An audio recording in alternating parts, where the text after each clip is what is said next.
Lumen कभी बस एक साधारण खिलाड़ी था जिसे देवताओं ने एक क्रूर सर्वाइवल गेम में फेंक दिया था। सिस्टम ने उसे 100 जीवन दिए थे और वह बार बार मरता रहा, घातक मंजिलों पर चढ़ते हुए, जबकि उसके आसपास असंख्य लोग गिरते रहे। और 99वीं कोशिश पर वह आखिरकार सफल हुआ।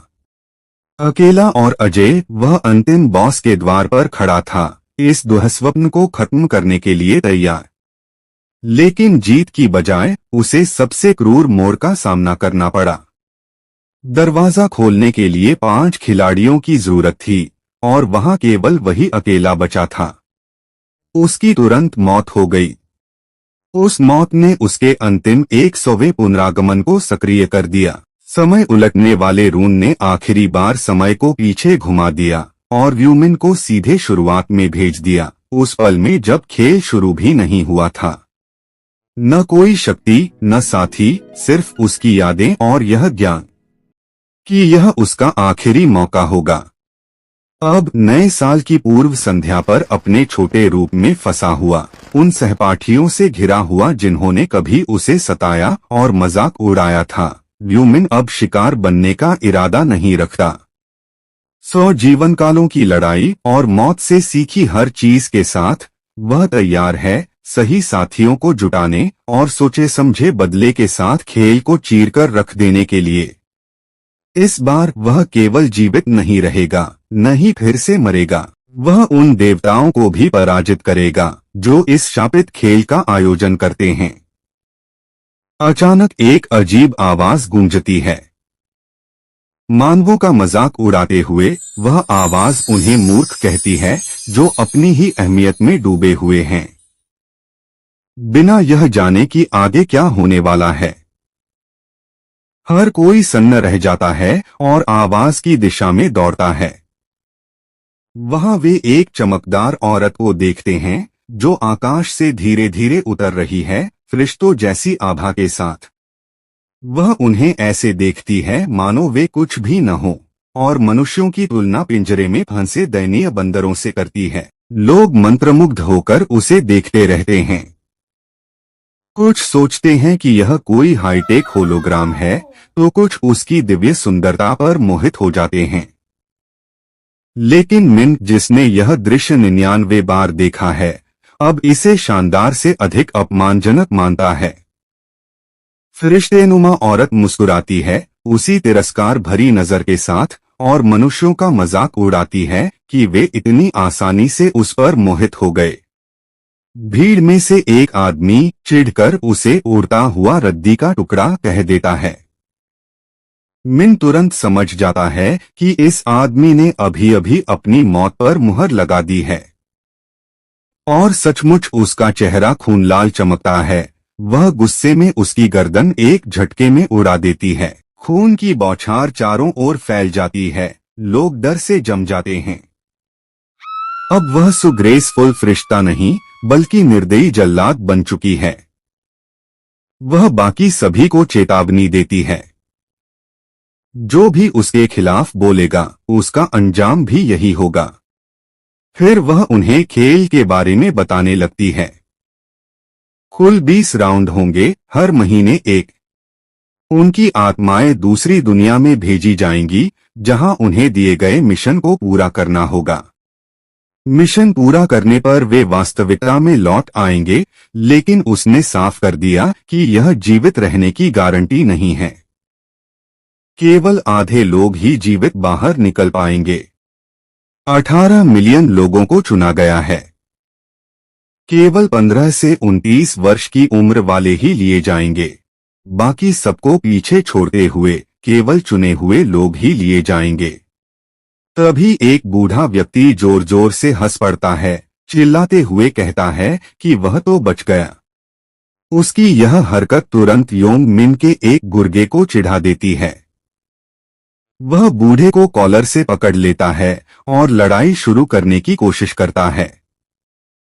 योंग मिन तुरंत बीच में आता है और अपने आदमी को चुप करा देता है।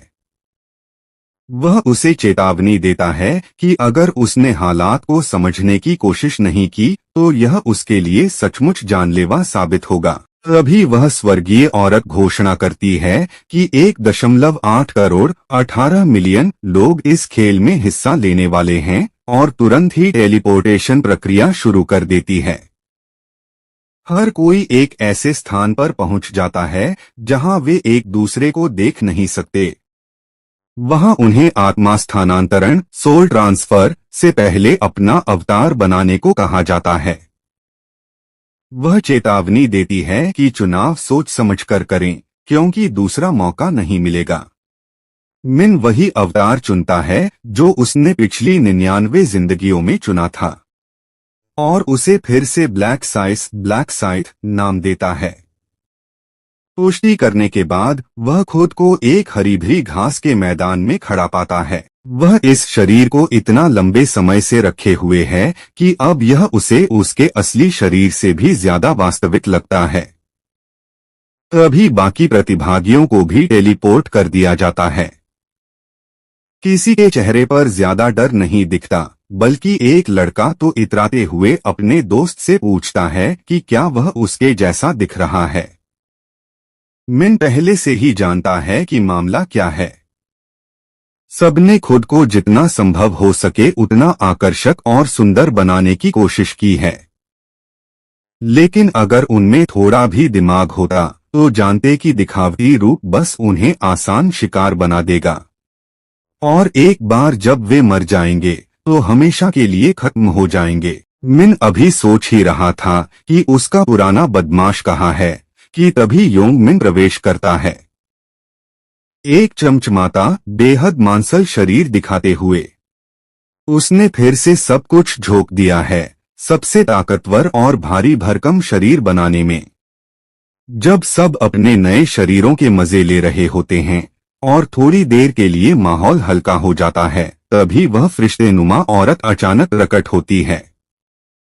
वह टिप्पणी करती है कि सब अपने अवतारों का आनंद लेते दिख रहे हैं, लेकिन उसकी मौजूदगी भर से माहौल बदल जाता है।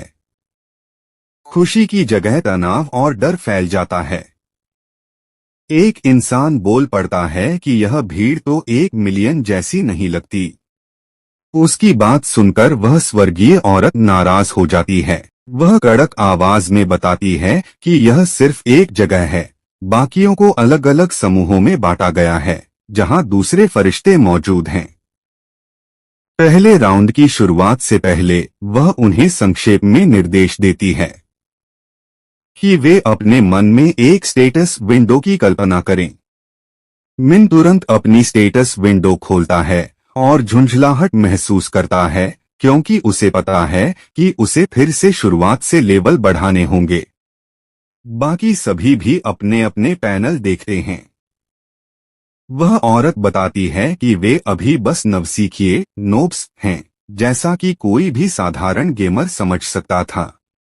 वह कहती है कि उन्हें अब से मजबूत होना शुरू करना होगा और अगर वे किसी तरह सभी 20 लेवल पार कर लेते हैं तो न केवल जीवित बचेंगे। गॉब्लिन्स अचानक चारों ओर प्रकट होने लगते हैं, जिससे इंसानों को उच्च सतर्कता में रहना पड़ता है। यह माहौल ऐसा लगने लगता है जैसे किसी ने वर्चुअल रियलिटी को व्यावसायिक बना दिया हो और उन्हें सबको नए खेल के परीक्षण विषयों के रूप में पकड़ लिया गया हो। वह निर्दयी फरिश्तेनुमा औरत 10,000 गॉब्लिन्स की लहर छोड़ देती है, 5,000 असहाय और अनुभवहीन इंसानों के सामने, उन्हें लड़ने का आदेश देते हुए साफ नियत के साथ कि वे मरें। मिन शांत भाव से आगे बढ़ता है और राक्षसों की ओर कदम बढ़ाता है। सबकी नजरें उस पर टिक जाती हैं और पल भर में वह एक गॉब्लिन को ऐसे कुचल देता है मानो कुछ भी न हो। पूरा दृश्य इतना आसान लगने लगता है कि बाकी लोग दंग रह जाते हैं।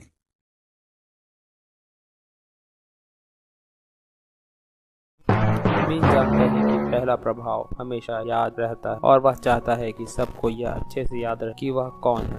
कारण बिल्कुल सीधा है। वह चाहता है कि कोई परेशानी करने वाला कीड़ा मकोड़ा के आसपास न फटे और इसके लिए जरूरी है कि वह सबको ताकत पर यकीन दिलाए। साथ वह उस फरिश्ते नुमा औरत का ध्यान और खींचना चाहता है। इन सभी मकसदों को एक साथ पूरा करने वह शानदार प्रदर्शन करता है कि देखने वाले सोचने लगते हैं कि क्या यह कोई गुप्त सैनिक कार्यक्रम से मिला हुआ एलिबाही। ऊपर से उसका नाम ब्लैक सिन भी सबको बहुत कूल लगता है। मीन की पेशेवरी लड़ाई को देखकर बाकी लोग भी उत्साही हो जाते हैं। वे सोचते हैं गॉब्लिन शायद सबसे कमजोर राक्षस है तो वे भी कोशिश करने लगते हैं, लेकिन जैसे ही वे घमंड में आने लगते हैं एक गॉब्लिन अचानक से एक इंसान को सीधा छुरा घोंप देता। तभी साफ हो जाता है कि यह कोई हल्का फुल्का लल्लू खल्लू ट्यूटोरियल नहीं बल्कि एक कठोर मुकाबला है। हर तरफ अफरा तफरी मच जाती है। मदद करने के बजाय सब अपनी जान बचाने के लिए भागते हैं। गॉब्लिन्स की भीड़ पर टूट पड़ते हैं और चारों ओर कत्लेआम शुरू हो जाता है। मिन जानता है कि उनके दिमाग में क्या चल रहा है। ज्यादातर लोग सोच रहे हैं कि यह बस एक खेल है, लेकिन वह जानता है कि जल्द ही उनकी जीवित रहने की प्रवृत्ति हावी हो जाएगी और तब वे बस भागेंगे बाकी को पीछे छोड़ते हुए। मिन खुद भी ऐसा ही भागा था। उसे यह समझने में पूरे 2 लाइफ लगे कि यहाँ राक्षस से भागने का कोई फायदा नहीं है। एक लड़की भागने की कोशिश करती है लेकिन सीधे एक अदृश्य दीवार से टकरा जाती। अब सबको साफ हो जाता है भागने का कोई रास्ता नहीं है, उन्हें लड़ना ही होगा। आधुनिक इंसान जिन्होंने कभी कीड़ा भी नहीं मारा था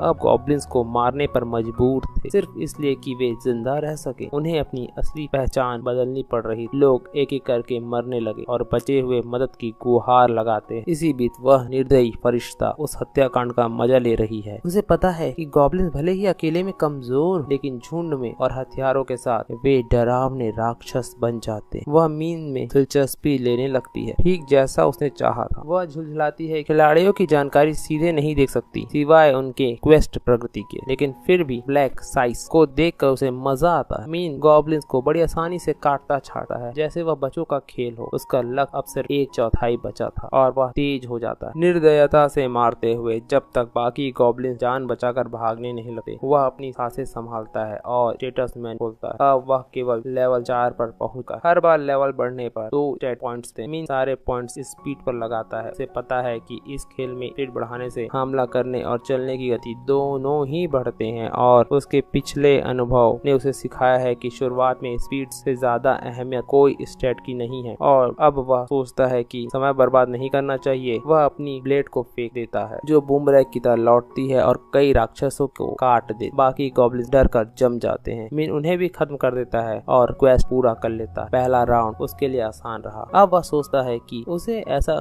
क्यों किया। असल वजह सिर्फ फरिश्ते का ध्यान खींचना नहीं था। वह दुनिया का पहला खिलाड़ी बनना चाहता था जिसने क्वेस्ट पूरा किया हो। एक सुनहरी क्वेस्ट विंडो प्रकट होती है, उसमें सिर्फ 10 मिनट 21 सेकंड में क्वेस्ट पूरा किया। पहला स्थान। मीन जानता है कि पहले 3 विजेताओं को खास इनाम मिलते हैं। पहला स्थान पाने पर उसे एक रेयर हथियार टिकट और वर्ल्ड मैप पर पहले स्थान के लिए एक यूनिक रिवॉर्ड बॉक्स मिलता है। वह प्लेयर मैप का इनाम खोलता है। कई हथियार विकल्पों में हैं। वह स्लेटी रंग के स्लेटों को चुनता है। एक शुरुआती स्तर का खंजर पुराने बेकार वाले को फेंक देता है। वह वर्ल्ड मैप का इनाम बाद के लिए बचा लेता है। स्टेटस मेनू में देखता है कि बाकी अभी भी गॉब्लिन से जूझ रहे हैं। मीन को नया टाइटल मिलता है लास्ट टाइम ट्रैवलर, जो उसे पिछले 99 जीवन में कभी नहीं मिला। वह उत्सुकता से अपना रून इस्तेमाल करता है और उसे रून ऑफ टाइम रिवर्सल मिलता है, लेकिन जैसे कि वह उसके शरीर पर अंकित होने लगता है सिस्टम चेतावनी देता है कि रून का अवशेष पहले से मौजूद है, इसलिए अंकन असफल हो गया। मीन को हैरानी नहीं होती। अगर यह काम कर जाता तो वह एक अनंत टाइम रिवर्सल ग्लिच बन जाता जो बहुत ही शक्तिशाली होता है, लेकिन सिस्टम बताता है उसकी 100 रिग्रेशन के कारण उसे एक नया टाइटल मिलता है। वह टाइटल उसे मौत के बाद एक बार पूरी तरह से पुनर्जीवित होने की शक्ति देता है। यह कौशल सामान्यतः सिर्फ प्रीस्ट क्लास को मिलता है, वह भी केवल 30% स्वास्थ्य के साथ, लेकिन उसका टाइटल पूरी रिकवरी देता है। मीन इस शक्ति से चकित हो जाता है और उसे छुपाने के लिए तुरंत हाइट फीचर का सोचता है और किसी ने क्वेस्ट पूरा किया या नहीं। उसे योंग मिन अपने दोस्तों के साथ लड़ते दिखता है और जान जाता है कि वह भी इस राउंड से बच जाएगा। जैसे ही इंसानों की संख्या गॉब्लिन्स के बराबर पहुंचती है, फरिश्ता और गॉब्लिन्स बुला लेती है। इस बार 50,000 मानव बुरी तरह दब जाते हैं। गिरे हुए इंसानों के शव गायब होने लगते हैं। उनके प्रियजन निराशा में चीखते हैं। आखिरकार क्वेस्ट काउंट 5000 से पार हो जाता है और गॉब्लिन्स गायब हो जाते हैं, जो भी हवा में गायब हो जाते हैं। पीछे कोई निशान नहीं छोड़ते। एक आदमी चीखता रहता है कि उसे बस एक गॉब्लिन्स और मारना था, लेकिन नियम नहीं बदलते। हर राउंड में सिर्फ आधे ही आगे बढ़ते हैं। बचे हुए भयभीत खड़े हैं। फरिश्ता कहता है कि उन्हें अपनी जिंदगी के लिए आभारी होना चाहिए और चेतावनी देती है कि अगर अगला राउंड पार करना है, कि अगर वे दूसरी बारी तक पहुंचना चाहते हैं कि तो उन्हें और मेहनत करनी होगी। उन्हें जाने से पहले सिस्टम उनके इनाम और लीडर बोर्ड दिखाता है। हर किसी को 1000 गोल्ड कॉइन मिलते हैं, जिन्हें वे केवल लेवल 10 पर पहुंचने के बाद आइटम खरीदने में इस्तेमाल कर सकते हैं। लीडर बोर्ड की वजह से अब हर कोई हमारे हीरो के बारे में जान जाता है, ठीक जैसे उसने योजना बनाई थी। उसका पहला स्थान एंजल का ध्यान खींच लेता है और वह उससे पूछती कि वह इतना शक्तिशाली कैसे हो गया, क्या उसे कोई असामान्य रून मिला है। ब्लैक साइड उसकी खिल्ली उड़ाते हुए पूछता है कि क्या वह देख नहीं सकती कि उसे कौन सा रून मिला है। यह सुनकर परी औरत तुरंत अपना रवैया बदल देती है और सब कुछ जानने का दावा करती है ताकि अपनी प्रतिष्ठा बनाए रख सके। मिन फिर परी से सवाल पूछने की अनुमति मांगता है और कहता है कि पहले स्थान आने पर जो इनाम उसे मिलता है वह उसके लिए बहुत कम है। यह सुनकर वह एंजल महिला क्रोधित हो जाती है। वह मिन से अपने शब्द दोहराने को कहती है और मिन बिना झिझके दोहराता है, जिससे वे और अधिक गुस्सा हो जाती है। वह तिलमिलाती हुई उठती है कि एक साधारण इंसान गॉब्लिन को हराने के बाद भी इनाम से असंतुष्ट कैसे हो सकता है। गुस्से में वह मिन का सर उड़ाने के बारे में सोचती है, लेकिन उसे याद आता है कि वह अपना यह घातक पत्ता पहले ही इस्तेमाल कर चुकी है और यह अधिकार केवल एक बार के लिए था। वह इस बात पर पछताती है कि इसे एक और इंसान पर उसने बर्बाद कर दिया। तभी उसके दिमाग में एक नया विचार आता है। वह मीन से पूछती है कि क्या उसे सच में बेहतर इनाम चाहिए। वह बताती है कि सामान्यतः नियम उसे ऐसा करने की अनुमति नहीं देता, लेकिन शायद वह एक अपवाद बना सकती है। वह बाकी इंसानों से इंतजार करने को कहती है क्योंकि उसे मिन से निजी तौर पर बात करनी। भीड़ में अफरा तफरी मच जाती है। लोग सोचने लगते हैं कि क्या इस खेल में सौदेबाजी करना आम बात है। कुछ लोग यह भी सोचने लगते हैं कि उन्हें भी उससे बेहतर इनाम मांगना चाहिए था। वे शक करने लगते हैं कि मिन को कितना अच्छा इनाम मिलने वाला है और कई लोग उसकी किस्मत से ईर्ष्या करने लगते हैं। मिन उस परी के पीछे जंगल में चला जाता है, लेकिन सावधानी से दूरी बनाए रखता है। वह नोटिस करती है कि मिन ऐसा कर रहा है और वह उसे पास आने की इजाजत देती है। अंदर ही अंदर वह इंसानों को कीड़े मकोड़े समझती है जो सिर्फ डांटे जाने पर ही आज्ञा मानते हैं, लेकिन इस बार वह अपने गुस्से को दबा देती है। उसे पता है कि वह गेम सिस्टम से छेड़छाड़ नहीं कर सकती क्योंकि उसे उच्च अस्तित्वों ने बनाया है। उसके चेहरे पर एक धृत मुस्कान फैल जाती है क्योंकि वह एक दुष्ट योजना बनाती। एक निश्चित जगह पर पहुंचने के बाद उसका इरादा मिन को मार डालने का होता है। उसे पता है कि निजी कारणों से किसी इंसान को मारना गंभीर समस्या पैदा कर सकता है। आखिरकार उसके पास ऐसा करने का अधिकार नहीं है और गेम में बाधा डालने पर उसे सजा भी मिल सकती है। किसी भी परिणाम से बचने के लिए उसे बस एक सुनिश्चित करना होगा कि इसका कोई गवाह न हो। लेकिन जब वह सुरक्षित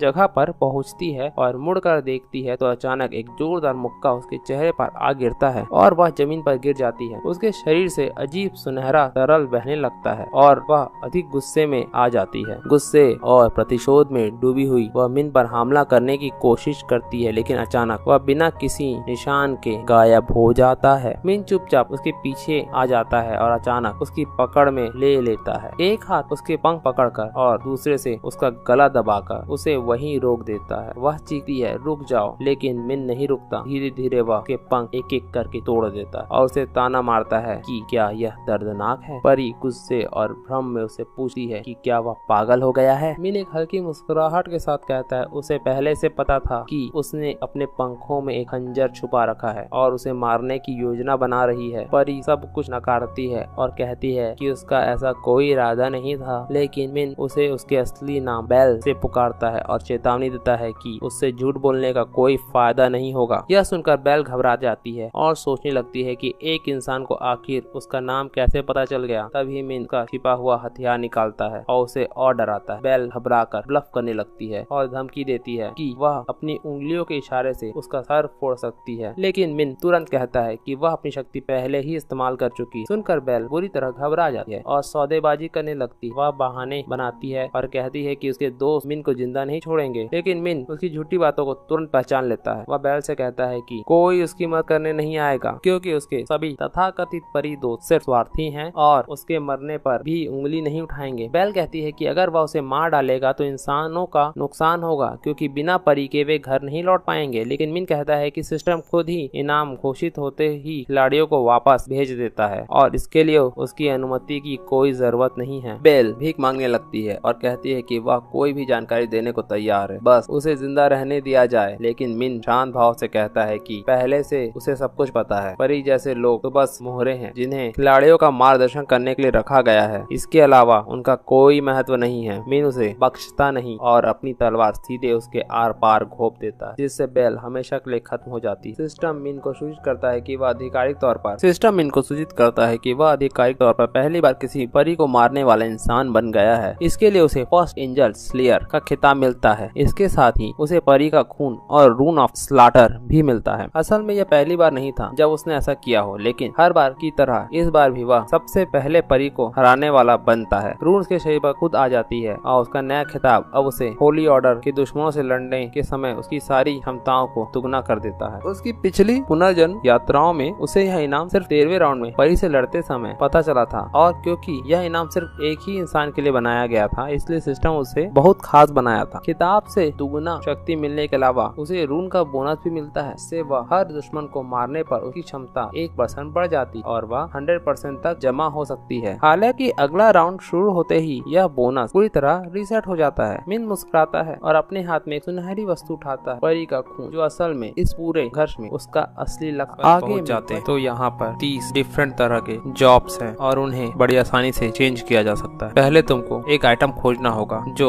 तुम्हें क्लास स्वैप करने में मदद करे। यूजुअली यह हंट के समय या फिर कुछ कंडीशनों के साथ मिल जाता है, परंतु इनके कुछ एक्सेप्शंस है। यहाँ आइटम्स है जिसे केवल एक पर्सन एक सही वातावरण, सही कंडीशन मिलने पर ही प्राप्त कर सकता है, और जो क्लासेस के द्वारा वो एकदम डिफरेंट लेवल पे होता है। हमें डिफरेंट क्लासेस दिखाई देती है, चिन्ह दिखाई देते हैं, कहीं पर मॉर्फ का और उसके नीचे भेड़, तलवार और अलग अलग तरह की बाकी क्लासेस है। Bonus status, class change, रूइन, skill options और अदर एवरीथिंग जो भी उस क्लास के अंदर मिलता है सब फ्लॉलेस होता है। इसके बावजूद मैं यहाँ दोबारा आ गया बिना आखिरी राउंड जीते। हमें हमारा हीरो दिखाया जाता है, वो अपनी इन्वेंट्री को घूर रहा है और सोच रहा है अब मुझे फर्स्ट प्लेस आना है सभी जोन्स में, और हमें दिखाया जाता है कि हीरो के सामने रिवॉर्ड की लिस्ट खुलती है। वह इनमें से किसी एक रिवॉर्ड को चुन सकता है। पहला है ट्रिपल XP बफ जो केवल दूसरे राउंड तक रहेगा। दूसरा है 2000 गोल्ड। तीसरा है information regarding second round. Singh सोचता है यहाँ सबसे ज्यादा इम्पोर्टेंट है लेवल 10 तक रीच करना, जहाँ मैं अपनी क्लास को चेंज कर सकता हूँ, और वह चुनता है ट्रिपल XP बफ। और जब यह बफ केवल सेकंड राउंड तक रहेगा, सिंह सोचता है यह मेरा आखिरी समय है, आखिरी बार है, मैं अब किसी तरह से भी इससे एस्केप नहीं कर सकता। और वह अपनी मुट्ठी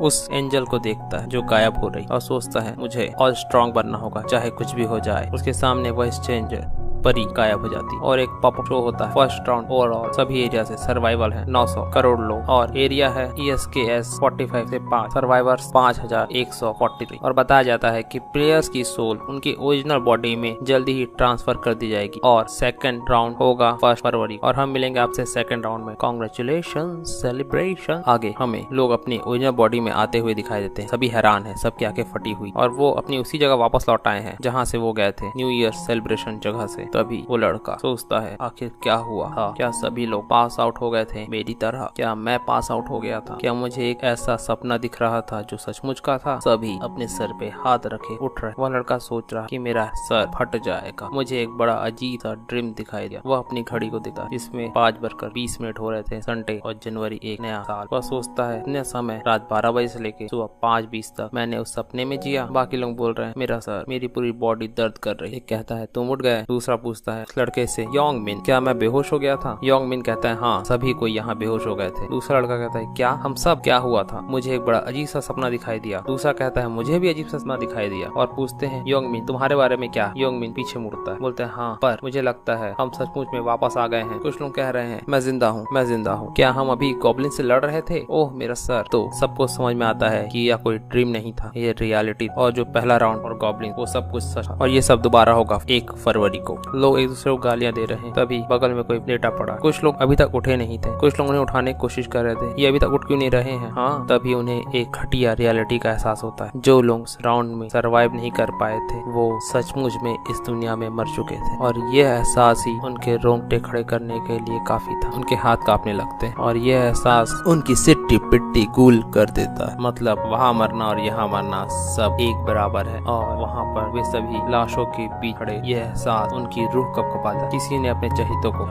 की लाशों के सामने अगल बगल खड़े हुए, सब में गिल्ट है, डर है और उन्हें समझ में आता है कि ओनली हाफ सर्वाइव, बाकी सब। योमिन भी घबरा रहा। वो सोचते हैं अगर नेक्स्ट राउंड भी ऐसा होगा तो योमिन एक साइकोपैथ की तरह हंसने लगता, मुस्कुराता, कांप रहा। पर ये डर की वजह से नहीं है, ये है उसकी एक्साइटमेंट की वजह से। योमिन की दिमाग में एक अजीब से थॉट चलते हैं। वह सोचता है चाहे तुम चांदी के चम्मच लेकर पैदा हो, बट गेम्स में सभी सरवाइव करने के लिए एक बराबर है। की आंखें एकदम चौड़ी, चेहरे पे अजीब सी मुस्कान, एक साइकोपैथ है, गैंगस्टर की तरह वह दिखाई दे रहा है। वह सोचता है अब जिंदगी कितनी कुत्ती है, यह सोचने की जरूरत नहीं है क्योंकि सभी अब बराबर। योमिन चिल्लाता है तुम कब शांत हो जाओ, तुमको तो सिर्फ अब सर्वाइव करना है, तुम्हें किस बात का अब डर है। उनका एक दोस्त कहता है यह बहुत ही अनफेयर है। वो कहता है मैंने जिंदगी को अभी तक इतने अच्छे से एंजॉय नहीं किया, अगर मैं मर गया तो। योमिन कहता है कि तुम्हें डरने की बात नहीं है, यहाँ सभी कुछ और सभी लोग सेम कंडीशन में, तो इसमें ये अनफेयर जैसा क्या है। उसका टकलू दोस्त सोचता है ये साइकोपैथ, और वे उसकी तरफ देखते हैं। वो बाल्डी बोलता है हाँ सही है, अब से पहले तक तो हम एक ठगी थे, तो हमें फेयर और अनफेयर की चिंता करने की क्या जरूरत है, बस हमें सरवाइव करना है। बट फिर भी मैं जीवन में और बहुत कुछ करना चाहता हूँ। तभी योंगमिन इधर उधर देखने लगता है। वह बाल्डी पूछता है तुम क्या देख रहे हो। योंगमिन बोलता है मुझे वो आदमी दिखाई नहीं दे रहा है। टकलू बोलता है कौन, तुम्हारा पर्सनल एरंड बॉय। योंगमिन बोलता है आखिर वह कहाँ चला गया, मुझे याद है होश होने से पहले मैंने उसे देखा था, क्या वह मर गया पहले राउंड में। वह कहता है इसमें कोई सरप्राइज वाली बात नहीं थी, वो जैसा लूजर कभी भी ऐसे गेम को सरवाइव नहीं कर सकता है। वह मुस्कुराता है। तभी तिरछी नजर से वो देखता है और कहता है कि यह कौन सा अजीब सा लड़का है जिसका ये टैकी आउटफिट है। हमें एक व्यक्ति दिखाई देता है जिसने एक जबरदस्त आर्मर टाइप पहना होता है अपने अपर बॉडी में। तो वो कहता है नो वे, और वह चिल्लाता है स्टेटस विंडो, और उसके सामने स्टेटस विंडो पॉपअप होता है जहाँ उसका नाम दिखाया जाता है वांग योंगमिन, निकनेम वांग योंगमिन, बिगिनर लेवल 5, क्लास कुछ नहीं, टाइटल नन, स्टेटस सारे पावर, स्ट्रेंथ, इंटेलिजेंसी, एजिलिटी और लक 3। वो हैरान हो जाता है अपना स्टेटस विंडो देखकर। उसकी बात सुन के उसके दोनों गुर्गे भी उसकी तरफ मुड़ते हैं और बोलते हैं स्टेटस विंडो, और उनके सामने स्टेटस विंडो पॉपअप होता है। वो हैरान, वो क्या सभी हैरान है, सबके सामने स्टेटस विंडो पॉपअप हो रहा है। उन्हें समझ में आता है कि जो पावर वो गेम में यूज कर पा रहे थे वो यहाँ भी यूज कर सकते हैं और उनको वही सारी शक्तियाँ मिलेंगी। योंगमिन एक पत्थर उठाता है और अपने हाथ से दबाता है, पत्थर टुकड़े टुकड़े हो जाता है। उसे समझ में आ जाता है कि उसकी स्ट्रेंथ जो गेम में थी वो रियल लाइफ में भी ट्रांसफर हो चुकी है।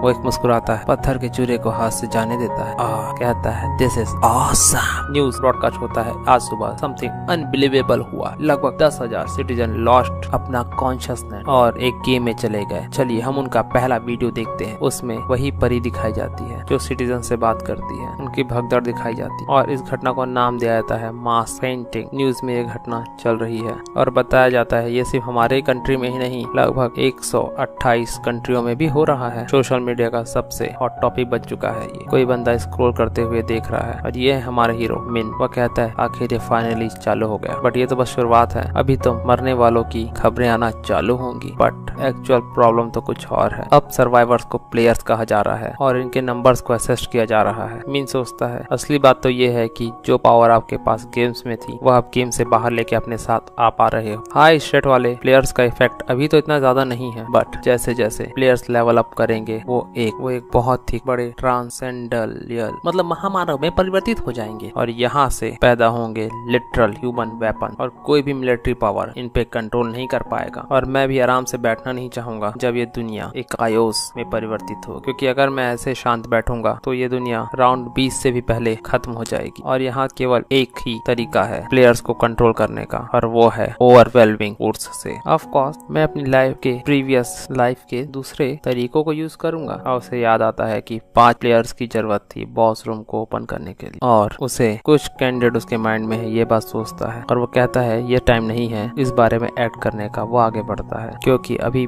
मिंग के पास और भी इम्पोर्टेंट टास्क है कंप्लीट करने के लिए। मिंग एक घर के दरवाजे के सामने खड़ा है। वो अंदर एंट्री करता है, देखता है कि आज भी डिनर में इंस्टेंट नूडल खाया गया है। डो बर्न करके वह देखता है कोई सो रखा है बिस्तर में नीचे चटाई पर। आखिर ये इतनी गहरी नींद में कैसे सो सकता है जिसका भाई अभी तक घर नहीं लौटा है। ये है रूवन, हमारे हीरो का छोटा भाई, 3rd year of middle school में। हीरो बताता है हमारी नॉर्मल फैमिली बहुत बदल गई जब हमारे माता पिता एक कार एक्सीडेंट में मारे गए, और जो सबसे बड़ा परिवर्तन हुआ वह यह था कि मैं एक लौता गार्डियन बन गया अपने छोटे भाई का। हमें उसके भाई के हाथों में चोट के निशान, पीठ में चोट के निशान साफ दिख रहे। वह उसके बैंडेज को लगाता है और उसका भाई धीरे से आंखें खोलता है, कहता है भाई। मिंग कहता है वॉनी वेक अप, सुबह हो गई है। वॉनी बोलता है ओ पर अभी तो केवल 6 बजे हैं। है। योंगमिन उसके चादर को खींचता है। वॉनी हैरान है। मिंग कहता है हमारे पास सोने का समय नहीं है, चलो। वॉनी कहता है क्या हुआ? वो अपना सामान पैक करते हैं। मिंग कहता है मैं तुमको सब कुछ बताऊंगा, पहले अपने कपड़े बदल लो। उसका भाई दोबारा पूछता है जमाई लेते हुए, आखिर क्या हुआ है इस दुनिया में? अभी तो सूरज को रोकने दो, मुझे सुना है। मिंग कहता है सुनो मैं जो बोल रहा हूँ ध्यान से, ये सोने का समय नहीं है, आराम से। ये पूरी दुनिया है कचरे में और मैं पित्तल दी। वॉनी कहता है मुझे तो लगा था तुम बेल टोलिंग सेरेमनी जैसा कुछ देखने गए थे, कुछ हुआ है कि वहाँ पे? मिंग कहता है चलो बस बाहर आओ, हम चलते चलते बात करेंगे। वो बाहर निकलते हैं। वॉनी भी ड्रेस चेंज करके उसके साथ पीछे पीछे आने लगता है। वॉनी मिंग को क्यूरियोसिटी भरी निगाहों से देख रहा है और सोच रहा आखिर क्या हुआ ऐसा जो मेरा भाई हो गया इतना सीरियस, कैसा? मिंग कहता है वॉनी तुमको शायद पता नहीं है कि दुनिया में क्या हुआ। वॉनी कहता है तुम मुझे डरा रहे हो, मेरे सोते तक क्या दुनिया इतनी बदल गई? मिंग कहता है यकीन नहीं हो रहा तो अपने ट्रेंडिंग सर्च को देखो। वॉनी मोबाइल खोलता है, सर्चेस को देखता है, कहता है ये सब क्या है? एंजल अपीयर, दूसरी दुनिया। मिंग कहता है प्रिसाइजली, केवल उनकी सोल ही दूसरी दुनिया में गई थी। वॉनी कहता है डोंट टेल मी, तुम भी? मिंग कहता है हाँ, और मैं बड़ी मुश्किल से बचकर आ पाया 100 गॉब्लिन्स को मारने के बाद। वॉनी कहता है व्हाट, सच में? तुम्हें कहीं चोट तो नहीं लगी? मिंग कहता है मेरे बारे में चिंता मत करो। वॉनी कहता है आखिर कैसे ना करूं? एक छोटे भाई की तरह उसकी आंखों में उसके लिए फिक्र साफ साफ दिखाई दे रही है। उसे अपने माता पिता याद आते हैं और वह मन में सोचता है आखिर तुम मेरी इकलौती फैमिली हो। वॉनी सोचता है ऑफ कोर्स, मुझे पता है कि तुम्हारे पास आंतरिक शक्ति किसी और से बहुत ज्यादा है, इतनी कि तुम मम्मी पापा के जाने के बाद की खाली जगह को भर सकते हो, बट इनर स्ट्रेंथ और 100 गॉब्लिन्स को मारना दोनों ही अलग मैटर, और तुम फिजिकली इतने स्ट्रॉन्ग भी नहीं हो। मिंज बोलता है मुझे पता है तुम क्या सोच रहे हो। वॉनी बोलता है अच्छा, that place that has a status system like game, तो एक्चुअल फिजिकल कंडीशन वहाँ मैटर नहीं करती, तो मेरे बारे में चिंता करना छोड़ो। वॉनी बोलता है अच्छा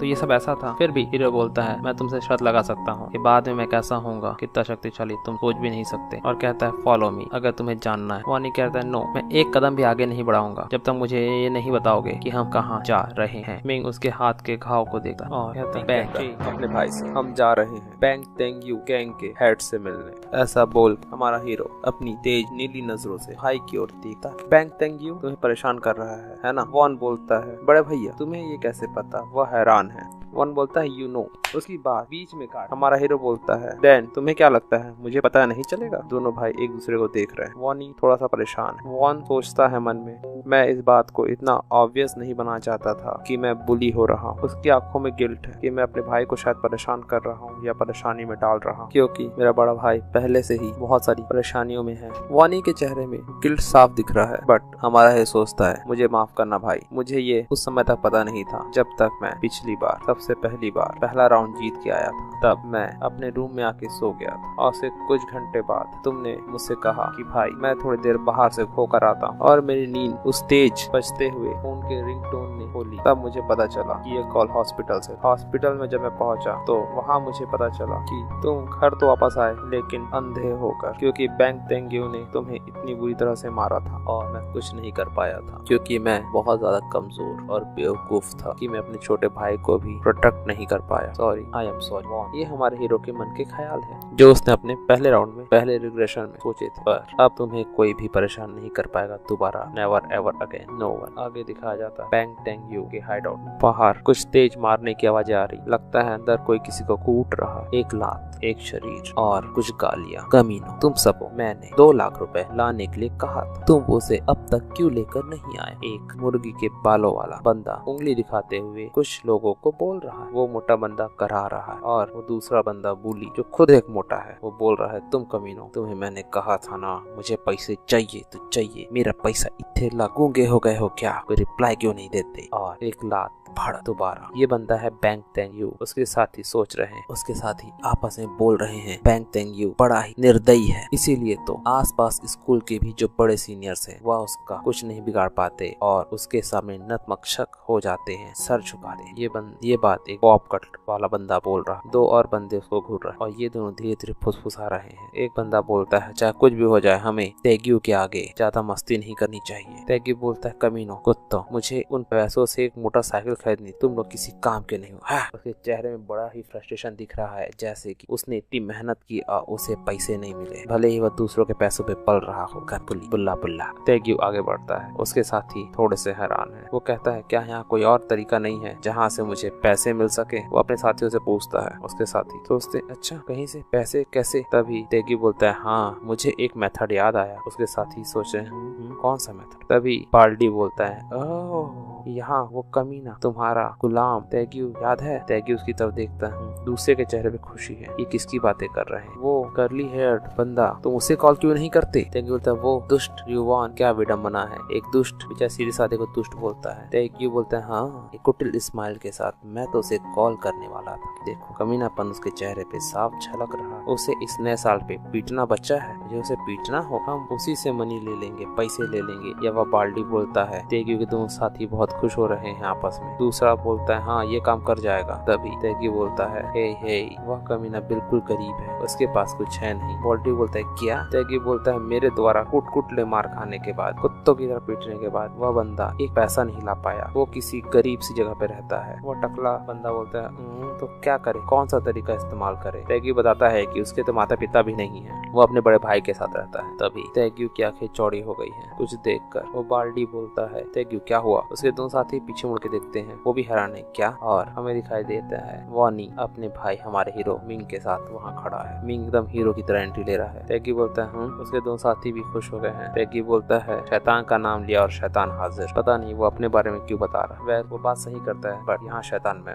तेग्यू जोर से चिल्लाता है यू वॉन, तुम कमीने। वानी धीरे से डरते हुए कह रहा है और उसके हाथ कांप रहे, बट जिन की आंखें एकदम तेज है जैसे वो इसे अभी खाल उधेड़ दे। वो अपने जेब से हाथ नहीं निकाल रहा। तेग्यू चेहरे पे गुस्सा लिए वानी को घूरता है और सोचता है ये वानी के साथ कौन है? इसके एक्सप्रेशन बहुत ही एनोइंग है। तेग्यू पूछता है ओ दोस्त तुम कौन हो जो मेरे गुलाम के बगल में खड़े हो? ये चीज मुझे परेशान कर रही है। वानी हकलाते हुए बोलता है ये बट उसके सेंटेंस को कंप्लीट करता है जिन मैं हूँ इसका बड़ा भाई। इसके चेहरे में गजब की स्माइल है, आंखों तेज, और हमें मैं हूं ना याद आ जाता। लक्ष्मण मैं हूं ना, और उस शाहरुख खान की तरह मैं हूं ना बोलने के बाद तेग्यू बोलता है अच्छा बताता हूं मैं तुमको, ये मैं हूं ना में हीरो तो मैं। अपनी मुट्ठियों को वो भींचता है, अपनी हड्डियों को कड़कड़ाता है और कहता है आज तुम और तुम्हारा भाई दोनों मरेंगे। तभी तेग्यू नीचे देखता है, उसका साथी मुस्कुरा रहा है और उसके तेग्यू के जो गुर्गे हैं वह आगे बढ़ते हैं उन्हें पीटने के लिए कि आज तो होगा कत्लेआम। एक पूछता है वॉन क्या तुम्हारा भाई फाइटिंग में अच्छा है?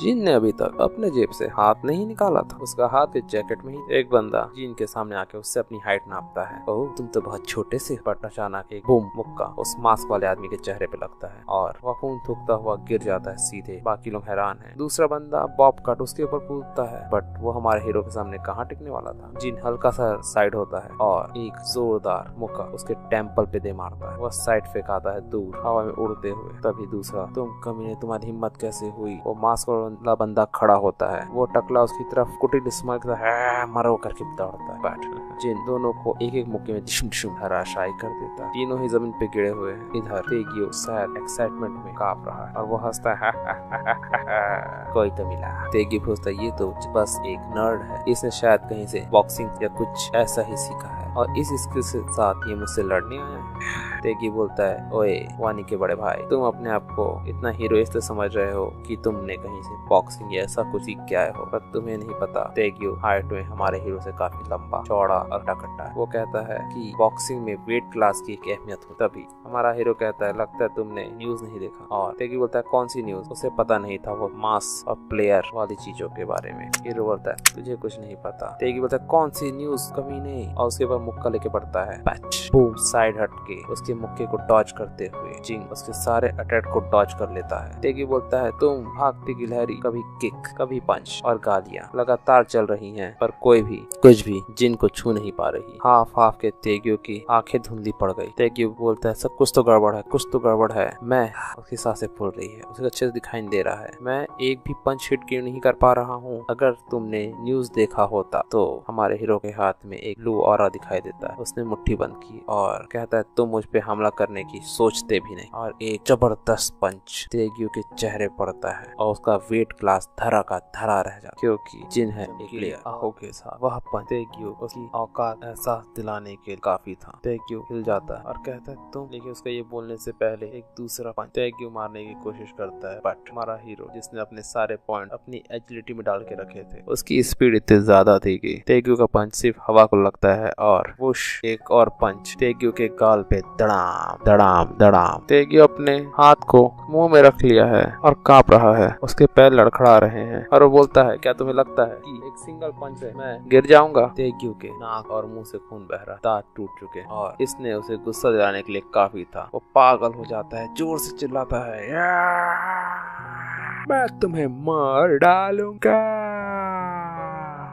बट हमारा हीरो उसके बट को ही तोड़ देता है, उसके पंच को डॉज करता है और उसके हाथ को कसकर पकड़ता है और दूसरे हाथ से चेहरे पे एक तो तेगियो हिल नहीं पा रहा है, लड़खड़ा रहा है। उसके आसपास खड़े हुए बाकी लोग हैरान हैं। तेगियो बोलता है, ये आदमी मुझसे जानबूझकर चेहरे पे ही मार रहा है, ये फिसलता हुआ आदमी, बस मैं एक पंच, सिर्फ एक पंच उसे मार दूं। बट तेगियो ने अपना एक हाथ अपने जेब में डाल के अभी भी रखा हुआ है और वो सिर्फ एक हाथ से पीट रहा है तेगियो को। तेगियो जिन की तरफ तेजी से उछलते हुए पड़ता है, बट तेगियो बोलता है, प्लीज एक बार पड़ जाए, लेकिन जिन वहाँ से गायब है। एक पैर तेगियो के मुंह पर दन और तेगियो उछलते हुए दूर जा गिरता है। हमारा हीरो बोलता है, बैन तेगियो के दांत टूट गए हैं, मुंह से खून और लार बह रहा है दोनों। उसके शरीर कांप रहे हैं, आंखों में अच्छे से दिखाई नहीं दे रहा है, सिर्फ उसे सुनाई दे रहा है, वो भी दर्द में है। जिन बोलता है, क्या ये बहुत दर्द कर रहा है? हमारा हीरो उसे एहसास दिलाना चाहता है कि जो तुमने किया वो सही नहीं है, बट क्योंकि ये 99 बार हो चुका है, इसलिए हमारे हीरो को पता है कि even after regression so many time मैं अपने भाई के उस दर्द को भूल ही नहीं पाता। मैं दोबारा उस जैसी घटिया फीलिंग को महसूस नहीं करना चाहता। ये सभी ख्याल जिन के मन में चल रहे हैं। तेगियो गिरा पड़ा हुआ है, बोल रहा है हारते हुए, मेरे करीब मत आओ, मेरे करीब मत आओ। तेगियो बोलता है, प्लीज रुक जाओ। तेगियो का एक हाथ से गर्दन पे है, दूसरे हाथ से वो नहीं कर रहा है, बट जिन उसके पास आता है, उसके हाथ को पकड़ता है और कहता है, तो तुम्हें मेरे भाई के साथ नहीं लगना चाहिए था, और उसके हाथ को, उंगलियों को बुरी तरह तोड़ देता है। वह रूम तेगियो की चीखों से भर जाता है, उसकी सारी उंगलियां टूटी हुई, सिर्फ अंगूठा ही सलामत है।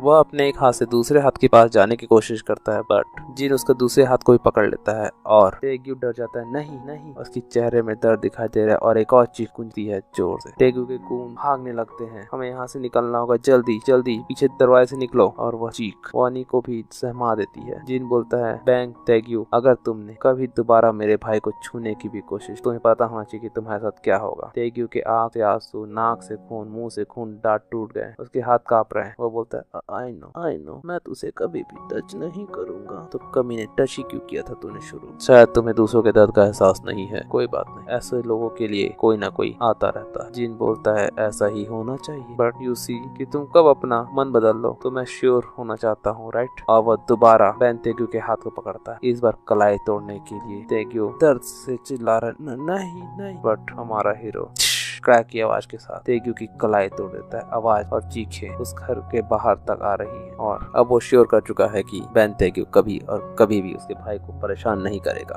आगे हमें दिखाया जाता है, वानी अपने भाई को अप्रोच करने की कोशिश कर रहा है, दोनों सड़कों पे चल रहे हैं। वानी बोलता है, भाई आखिर तुमने अभी वो कैसे किया? जिन बोलता है, क्या तुमने वो आर्टिकल अच्छे से पढ़ा था कि प्लेयर्स अपनी एबिलिटी रियल वर्ल्ड में भी यूज कर सकते हैं? वानी ने पढ़ा था, पर वो पूछता है आखिर कैसे? तब जिन दिखाता है ऐसे, और उसके सामने हमारा हीरो अपने भाई को दिखाता है उस गोल्डन रोशनी के भी अपनी इन्वेंटरी से खंजर को पकड़। वानी हैरान, आश्चर्य की आंखें बड़ी बड़ी हो जाती और बोलता है, तुम 3 ईयर से एक चाकू कैसे प्रकट कर सकते हो?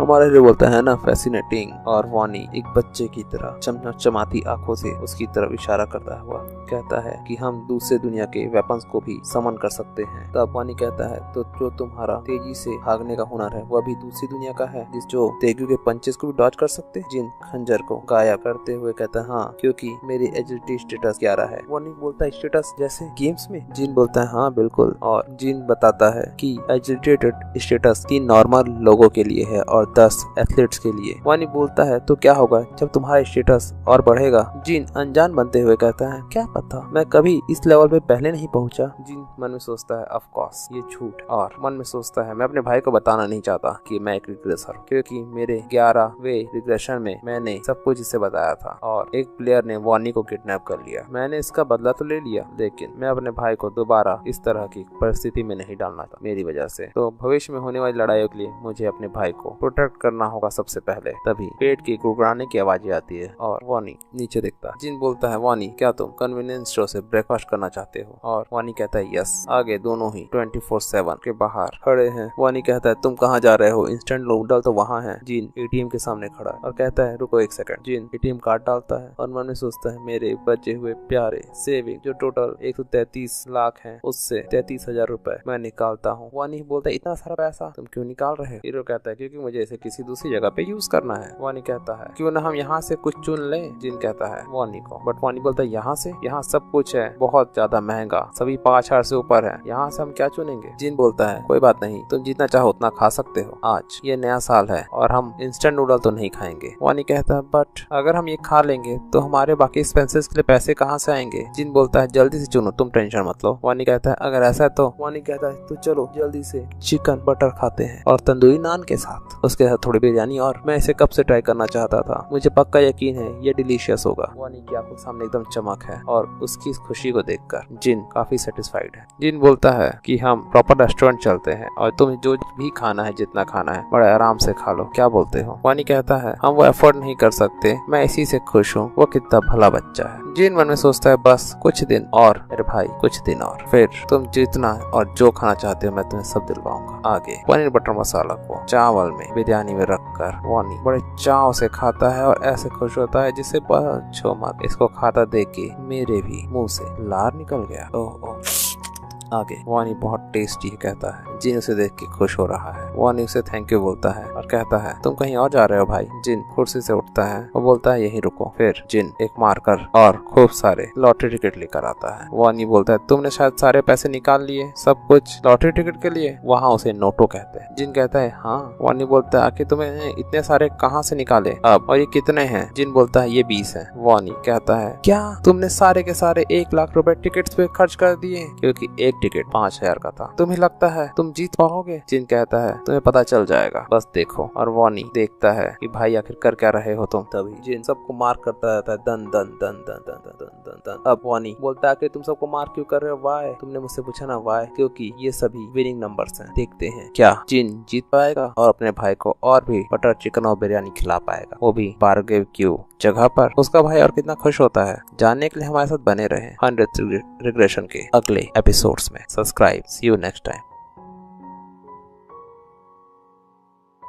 1049 नोटो लॉटरी ड्रॉ। दोनों भाई टेबल लगा के बैठ गए, नोटो की टिकट और नंबर्स चेक कर रहे हैं। छोटा भाई परेशान है, चेहरे पे हाथ है। बड़ा भाई फुल कॉन्फिडेंस, आखिर वो एक रिग्रेसर है। और नोटो ड्रॉ स्टार्ट होता है। वानी अपनी दांत में उंगलियां चबाते हुए डरा हुआ है और बोल रहा है इसमें कोई डाउट नहीं, हम नहीं जीतने वाले। मोबाइल में नोटो ड्रॉ दिखाया जा रहा है। वानी बोलता है तुमने पूरे 1 लाख रुपए बर्बाद कर दिए। और तभी मोबाइल से आवाज आती है, बॉल घूम रहे हैं। वानी की घबराहट बढ़ती जा रही है और वह ग्लूमी फेस बनाते हुए मोबाइल देख रहा है, दांतों से नाखून चबा रहा है। जिन मना करता है वानी अपना नेल काटना बंद करो। और तभी लकी नंबर 3 ड्रॉ होता है, सेकंड लकी नंबर 18। जैसे जैसे नंबर्स आते जाते हैं वानी हैरान होते जाता है। और तीसरा लकी नंबर 9, चौथा 38। वानी की घबराहट दूर होते जा रही है। 5th लकी नंबर, इसी तरह सारे लकी नंबर आते जाते हैं। और नोटो लॉटरी का 1049 का फर्स्ट नंबर जिसने जीता है वह है 389 38 21 1 और बोनस नंबर 5। और ये सेम लॉटरी नंबर होता है जिन के पास। वानी खुशी के मारे पागल हो जाता है, उसकी आंखें चमक जाती है। वो बोलता है ये तो पागलपन है, हमने पहला इनाम जीता। बड़े भाई मुझे च्यूटी काटो। जिन बोलता है खुद को काट लो। वानी बोल रहा है ये कोई सपना तो नहीं? जिन बोलता है तो क्या तुम चाहते हो ये एक सपना हो? वानी सर को नाम हिलाते बोलता है नहीं नहीं, ये हकीकत ही अच्छा है। जिन कहता है डरने की कोई बात नहीं, ये ड्रीम नहीं है। वानी फिर बोलता है सचमुच ना, ये कोई सपना तो नहीं है? जिन बोलता है बिल्कुल ये कोई सपना नहीं है। और दोनों ही काफी मुस्कुरा रहे हैं। वानी हैरान है और जिन मुस्कुरा रहा है। वानी खुशी के मारे दोबारा चीखता है वाओ फर्स्ट प्राइज। जिन उसे कहता है अपनी आवाज नीचे करो, पड़ोसी तुम्हें सुन लेंगे। और शू कहता है। वानी चुप हो जाता है और एक गुफी सा फेस बनाता है। आगे जिन कहता है अब तुम खुश हो ना? वानी कहता है बिल्कुल, पर क्या तुम भी नहीं हो खुश? जिन कहता है हाँ मैं भी खुश हूँ। जिन अपनी पिछली जन्म को याद करते हुए बोलता है जब मैं फर्स्ट टाइम नोटो नंबर नहीं जीता था तब मैं बहुत एक्साइटेड था, बट बार बार दर्जन टाइम ये होते होते ये एक मैंडेटरी प्रोसेस हो गया है, जैसे कोई एनुअल इवेंट। पुनर्जन्म के पश्चात मुझे सिक्योर कैश की जरूरत थी, वो भी जल्दी से, क्योंकि 900 मिलियन डेथ हो चुकी थी। तो इकोनॉमी धराशायी होने की कगार पे थी और प्लेयर्स के बीच आइटम्स का एक्सचेंज और खरीदना बेचना बहुत ज्यादा इंटेंस हो जाएगा। और ये सब कुछ होगा कैश में, नोटों में, पैसे में। वानी कहता है मुझे यकीन नहीं हो रहा, हम अपने पहले सारे 100 गेम में जीत गए, आखिर विनिंग अमाउंट कितना होगा? जिन कहता है मुझे अंदाजा नहीं। और मन में सोचता है विनिंग अमाउंट इतना होगा जो हमारी दुनिया बदल देगा। आगे हमें बैंक दिखाया जाता है, NY बैंक, जिसके सामने जिन खड़ा है और मन में सोच रहा है शायद इतनी बार प्राइज जीतने के कारण मैं अब बिल्कुल भी नर्वस महसूस नहीं कर रहा हूँ। जिन आगे बढ़ता है और कहता है, मैं यहाँ आया हूँ अपना फर्स्ट विनिंग प्राइज कलेक्ट करने। उसे वहाँ अटेंडेंट देखकर मुस्कुराता है और कहता है, ओह ऐसी बात है, और उसे बधाई देता है। मन में सोचता है तो ये नोटो का फर्स्ट प्राइज विनर है, बट ये एक स्टूडेंट की तरह है। असिस्टेंट पूछता है, क्या तुम मुझे बता सकते हो तुमने यह नोटो कहाँ से खरीदा? जिन उसे एड्रेस बताता है कि उसने 24/7 से खरीदा है। वह असिस्टेंट अपने कंप्यूटर में उसे रन करता है और हैरान होते बोलता है, क्या QS24 यूएनवी स्टोर्स डेफिनेटली। और दो लोग खुशफुसा रहे हैं। क्या तुमने सुना 115 गेम लॉटरी के जिसमें फर्स्ट प्राइज उसी ही जगह से मिले हैं? 115? वो असिस्टेंट हैरान है कि दो लोग आपस में बात कर रहे हैं, इतने सारे। एक कहता है, हाँ ये तो पागलपन है, और इनमें से 100 केवल एक ही स्टोर से जीते गए हैं और केवल एक ही पर्सन द्वारा बाय किए गए हैं सभी कुछ। वो असिस्टेंट हैरान होते जा रहा है और उसे बताते हैं कि अगर कोई भी तुमसे कहे कि वह QS24 YONV स्टोर से नोटो खरीदा है तो तुम्हें तुरंत ही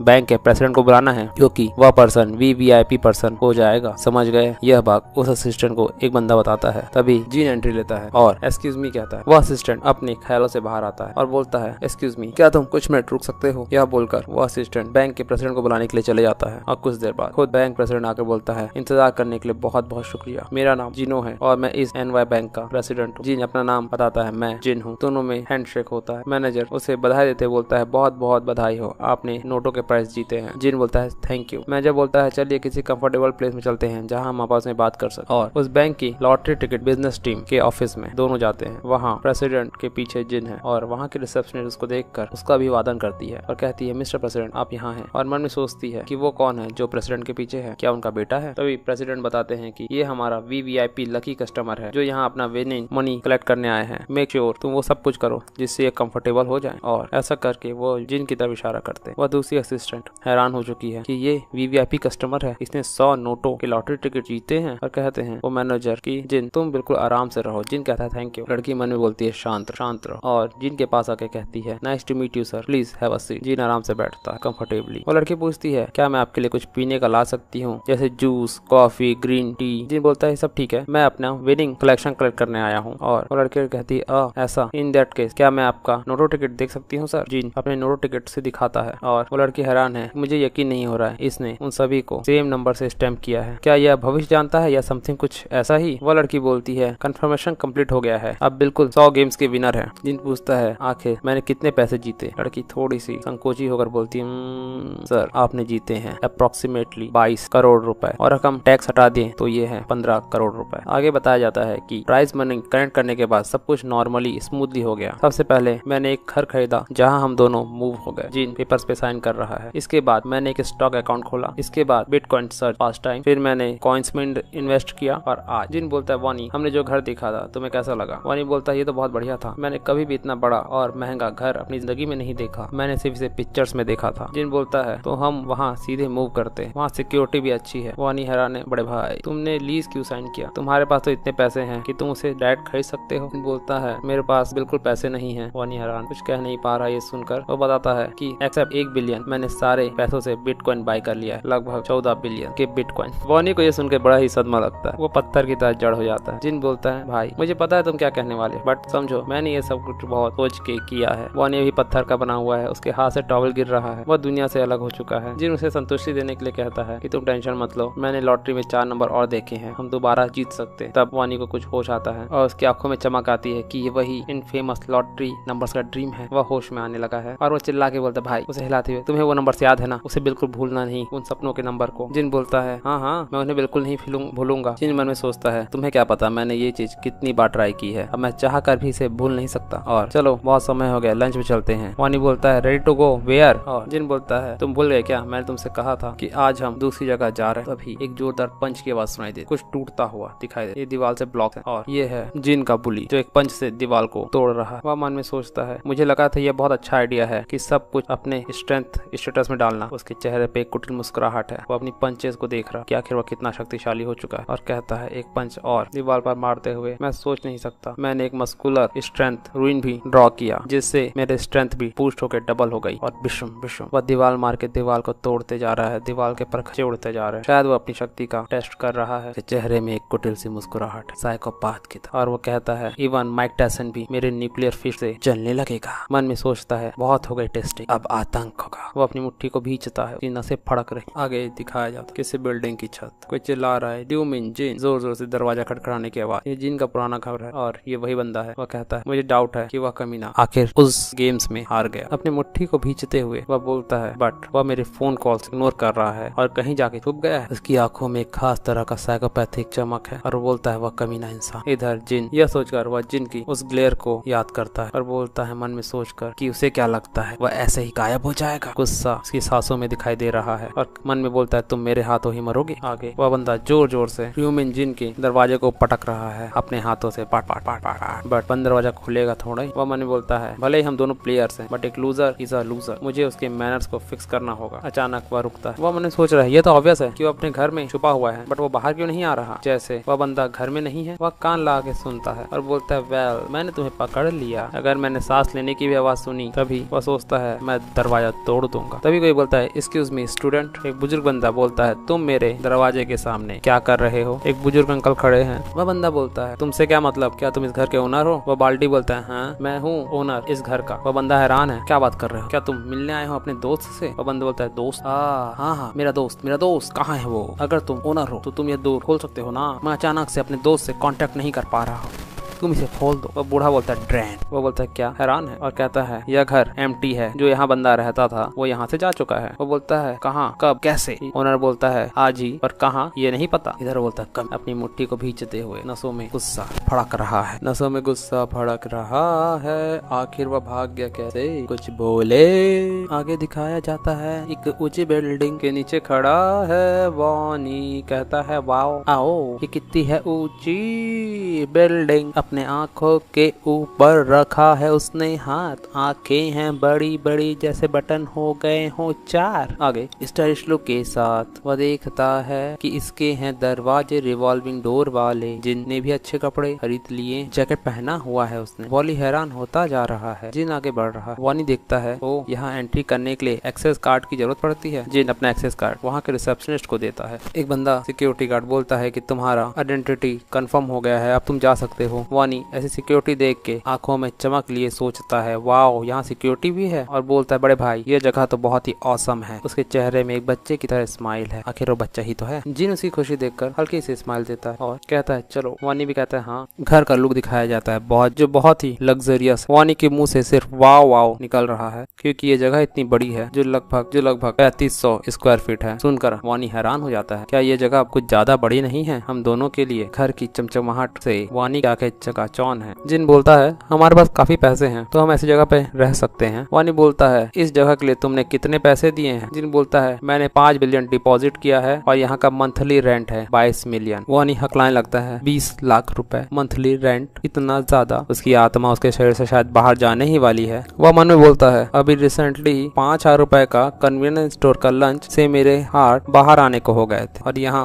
20 लाख से ज्यादा। वह कहता है भाई बड़े भाई ये कुछ ज्यादा ही महंगा नहीं है, हम किसी और जगह इससे सस्ती जगह में रह सकते हैं। जिन बोलता है नाइस एंड क्लीन, साफ सुथरा है। वह वानी की बातों पे ध्यान नहीं दे रहा है। जिन बोलता है नहीं हमें कम से कम इतना तो खर्च करना ही चाहिए क्योंकि जितना महंगा होगा सिक्योरिटी उतनी ही बढ़िया होगी, क्योंकि हर महीने की पहली तारीख को प्लेयर्स एपोलेप्सी में गिरते हैं और प्लेयर्स इस समय सबसे ज्यादा वीकेस्ट होते हैं। नेचुरल डिजास्टर जैसे आग, अर्थक्वेक और हत्यारे जो दूसरे प्लेयर्स के द्वारा हायर किए गए हैं इसी समय की तलाश में रहते हैं। हमें अन प्लेयर्स के ऐसे अटैक से बचने के लिए हमेशा तैयार रहना चाहिए। इसलिए जितने भी प्लेयर्स हैं उन्हें ऐसी ही सिक्योर जगह पे रहना चाहिए, चाहे तुम कितने भी उड़ने वाले या शक्तिशाली हो दूसरी दुनिया में, बट अगर तुम रियलिटी में मर गए तो ये सब कुछ खत्म। जिन बोलता है वॉन तुम्हें घर कैसा लगा। वॉन खिलखिलाते हुए बोलता है बहुत अच्छा। जिन बोलता है यह रिलीफ है कि तुम्हें अच्छा लगा। वानी थोड़ा सा हैरान है, कुछ सोच रहा है मन में पर कहता कुछ नहीं, उसे समझ में नहीं आ रहा है और पूछता है सॉरी बड़े भाई। जिन बोलता है हाँ, और बोलता है आने वाले मंथ में तुम दूसरी दुनिया में दोबारा जाओगे और लड़ोगे और मैं खुश रहूंगा। मैं बहुत ही थॉटलेस, मुझे माफ करना। बट वानी को एक जोर का थप्पी देते हुए जिन बोलता है तुम इतने उदास क्यों लग रहे हो, तुम्हें क्या लगता है क्या मैं नेक्स्ट टाउन से वापस नहीं आ पाऊंगा। जिन वानी कंधे पे हाथ रखता है और वानी बोलता है जस्ट इन केस। जिन बोलता है तुम्हें डरने की कोई जरूरत नहीं है, चलो चलते हैं कुछ खाने। मैंने सुना है इस बिल्डिंग के 2nd फ्लोर में जो शॉपिंग मॉल है वहाँ एक कोरियन रेस्टोरेंट है जो बहुत अच्छा खाना बनाता है, चलो। वानी बोलता है कुछ नहीं और कहता है ओके। आगे जिन के मोबाइल में कुछ आता है, वह देखता है और वो मन में सोचता है कि लगता है उसे पता चल गया कि मैं मूव्ड हो चुका हूँ। जिन हल्का सा मुस्कुराता है और मन में सोचता है मुझे इसे इग्नोर करना चाहिए क्योंकि मैं रियलिटी में इससे कभी नहीं टकराऊंगा और दूसरी दुनिया के बारे में कोई नहीं जानता क्योंकि वहाँ कौन कैसा दिखता है किसे पता। और ये वांग योंगमिन का फोन होता है, वही साइको गुस्सैल सांड। नेक्स्ट डे जिन सोकर उठता है और बोलता है वॉन तुम कहाँ जा रहे हो। वॉन बैग लेके कहीं जाने की सोच रहा है। जिन बोलता है कहाँ चले।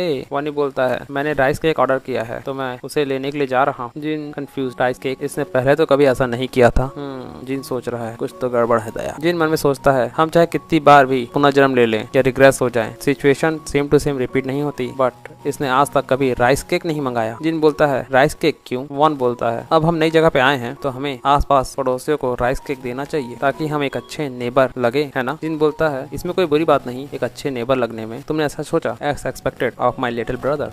वानी खुश है, यस अप्रूवल मिल गया। वानी बोलता है मैं राइस केक लेके आता हूँ और उन्हें बांट देता हूँ, तुम आराम करो। जिन बोलता है ये अच्छा रहेगा कि हम दोनों जाएं और सबको ग्रिट करें, चलो साथ चलते हैं, मैं भी चलूंगा, चेंज करके आता हूँ। और एक बेल को दबाते हैं, टिंग टोंग टिंग टोंग। वहाँ से आती है कौन है और ये बोलता है हम नए नए आए आपके पड़ोसी हैं, हम आपसे यहाँ ग्रीटिंग देने आते हैं। वानी काफी मुस्कुराते हुए बोलता है। जिन उसके पीछे चुपचाप खड़ा है। वानी के हाथ में केक है। दरवाजा खुलता है, एक आंटी बाहर आती है और कहती है नाइस टू मीट यू, और कहती है जैसे तुम दोनों की शक्लें मिल रही हैं तुम दोनों पक्का भाई भाई होगे। वानी मुस्कुराते हुए कहता है हाँ बिल्कुल हम ब्रदर्स हैं। और वानी कहता है हम आपके लिए कुछ राइस केक लाए हैं, इसे लीजिए जब ये गर्म है। उस केक से भाप निकल रही। वो आंटी उस केक को लेती है और कहती है वाओ थैंक यू, हम इसे अच्छे से एंजॉय करेंगे। तब दोनों ही झुक कर उसे गुड बाय कहते हैं और आगे बढ़ते हैं और बताते आते हैं कि हम यूनिट्स में हैं, हम अभी आए हुए हैं। वानी कहता है कुछ राइस केक लीजिए। एक अंकल आते हैं, उन्हें राइस केक दिया जाता है। जिन बोलता है थैंक यू, आगे हमारा ऐसे ही ख्याल रखिएगा। सभी उनसे बहुत ही खुश होकर मिल रहे हैं। एक एक करके वो अपने पड़ोसियों से मिलते जाते हैं और 44 फ्लोर पर केवल एक घर है। अब तक वानी और जिन थक चुके हैं। जिन बोलते हैं हाँ चलो बस ये लास्ट है, इन्हें ग्रीट करते हैं फिर चलते हैं। जिन बोलता है वान तुम्हें पता है ये पेंट हाउस 54 और 44 दोनों ही फ्लोर्स पे है। वान बोलता है तो वो तो सचमुच बहुत अमीर होगा।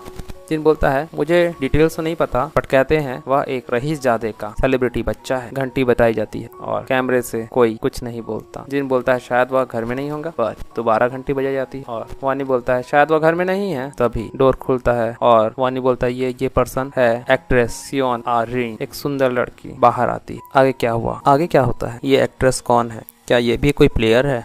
और वो बुली जिन को ढूंढ पाएगा। अगर रिग्रेशन में सभी चीजें सेम टू सेम नहीं होती तो क्या इस रिग्रेशन में कुछ अलग होने वाला है। एक्ट्रेस उसे देखकर वानी और जिन दोनों हैरान हैं। वानी ब्लश कर रहा है और कहता है wow she is so pretty, जैसे कोई एंजल हो। तभी एक हाथ अचानक उनके और उस प्रिटी लेडी के बीच में आता है और ये है उसका बॉडीगार्ड। वो कहता है कौन हो तुम, क्या तुम फैंस हो। जिन कहता है माफी कीजिए हम अभी अभी यहाँ मूव हुए हैं निचले फ्लोर पे। बॉडीगार्ड बोलता है निचले फ्लोर पर। वानी बोलता है आह। बॉडीगार्ड बोलता है तो तुम यहाँ अपने आप को इंट्रोड्यूस करने आए हो। वानी बोलता है हाँ, और कुछ राइस के। वो अपनी बात पूरी कर पाता इससे पहले ही बॉडीगार्ड उसकी बात को काटते हुए बोलता है इट्स फाइन, वो वैसे भी इन सब चीजों को नहीं खा सकता। जिन और वानी हैरान है, कंफ्यूज्ड है। आगे वो बॉडीगार्ड कार्ड दिखाकर अंदर एंट्री करता है और बोलता है प्लीज। वो खूबसूरत लड़की बोलती है ओके, और यह कहते हुए तिरछी निगाहों से उनकी तरफ देखते हुए वह खूबसूरत लड़की अंदर जाती। जिन बोलता है मुझे नहीं पता वो दोनों कौन है, बट वो लड़का वो बेशक बहुत रूड है। और वानी को बोलता है ज्यादा सोचो मत उस लड़के के बारे में। वानी बोलता है हाँ मैं ठीक हूँ। और फिर अचानक से उसका फेस टर्न होता है और वो एकदम अपने चेहरे के चारों तरफ स्टार लेते हुए बोलता है चमकते चेहरे के साथ, तुमने देखा यह कितना ही अमेजिंग है। जिन बोलता है क्या। वानी बोलता है क्या तुमने इसे देखा। जिन अभी भी कंफ्यूज्ड है। वानी बोलता है वो शियो आरीन है। सियो आरीन। जिन शियो आरीन वो कौन। आगे हमारा हीरो 100 बार जन्म ले चुका है लेकिन उसे शियो आरीन के बारे में कुछ नहीं पता। कमाल की बात है। न्यूज फ्लैश होने लगती है। एक्टर गैंग सियो मृत्यु हो गई हार्ट अटैक से। उनके फैन बहुत ज्यादा दुखी हैं। इसी तरह कई और फिल्म इंडस्ट्री के बड़े बड़े पॉप स्टार हीरोज उस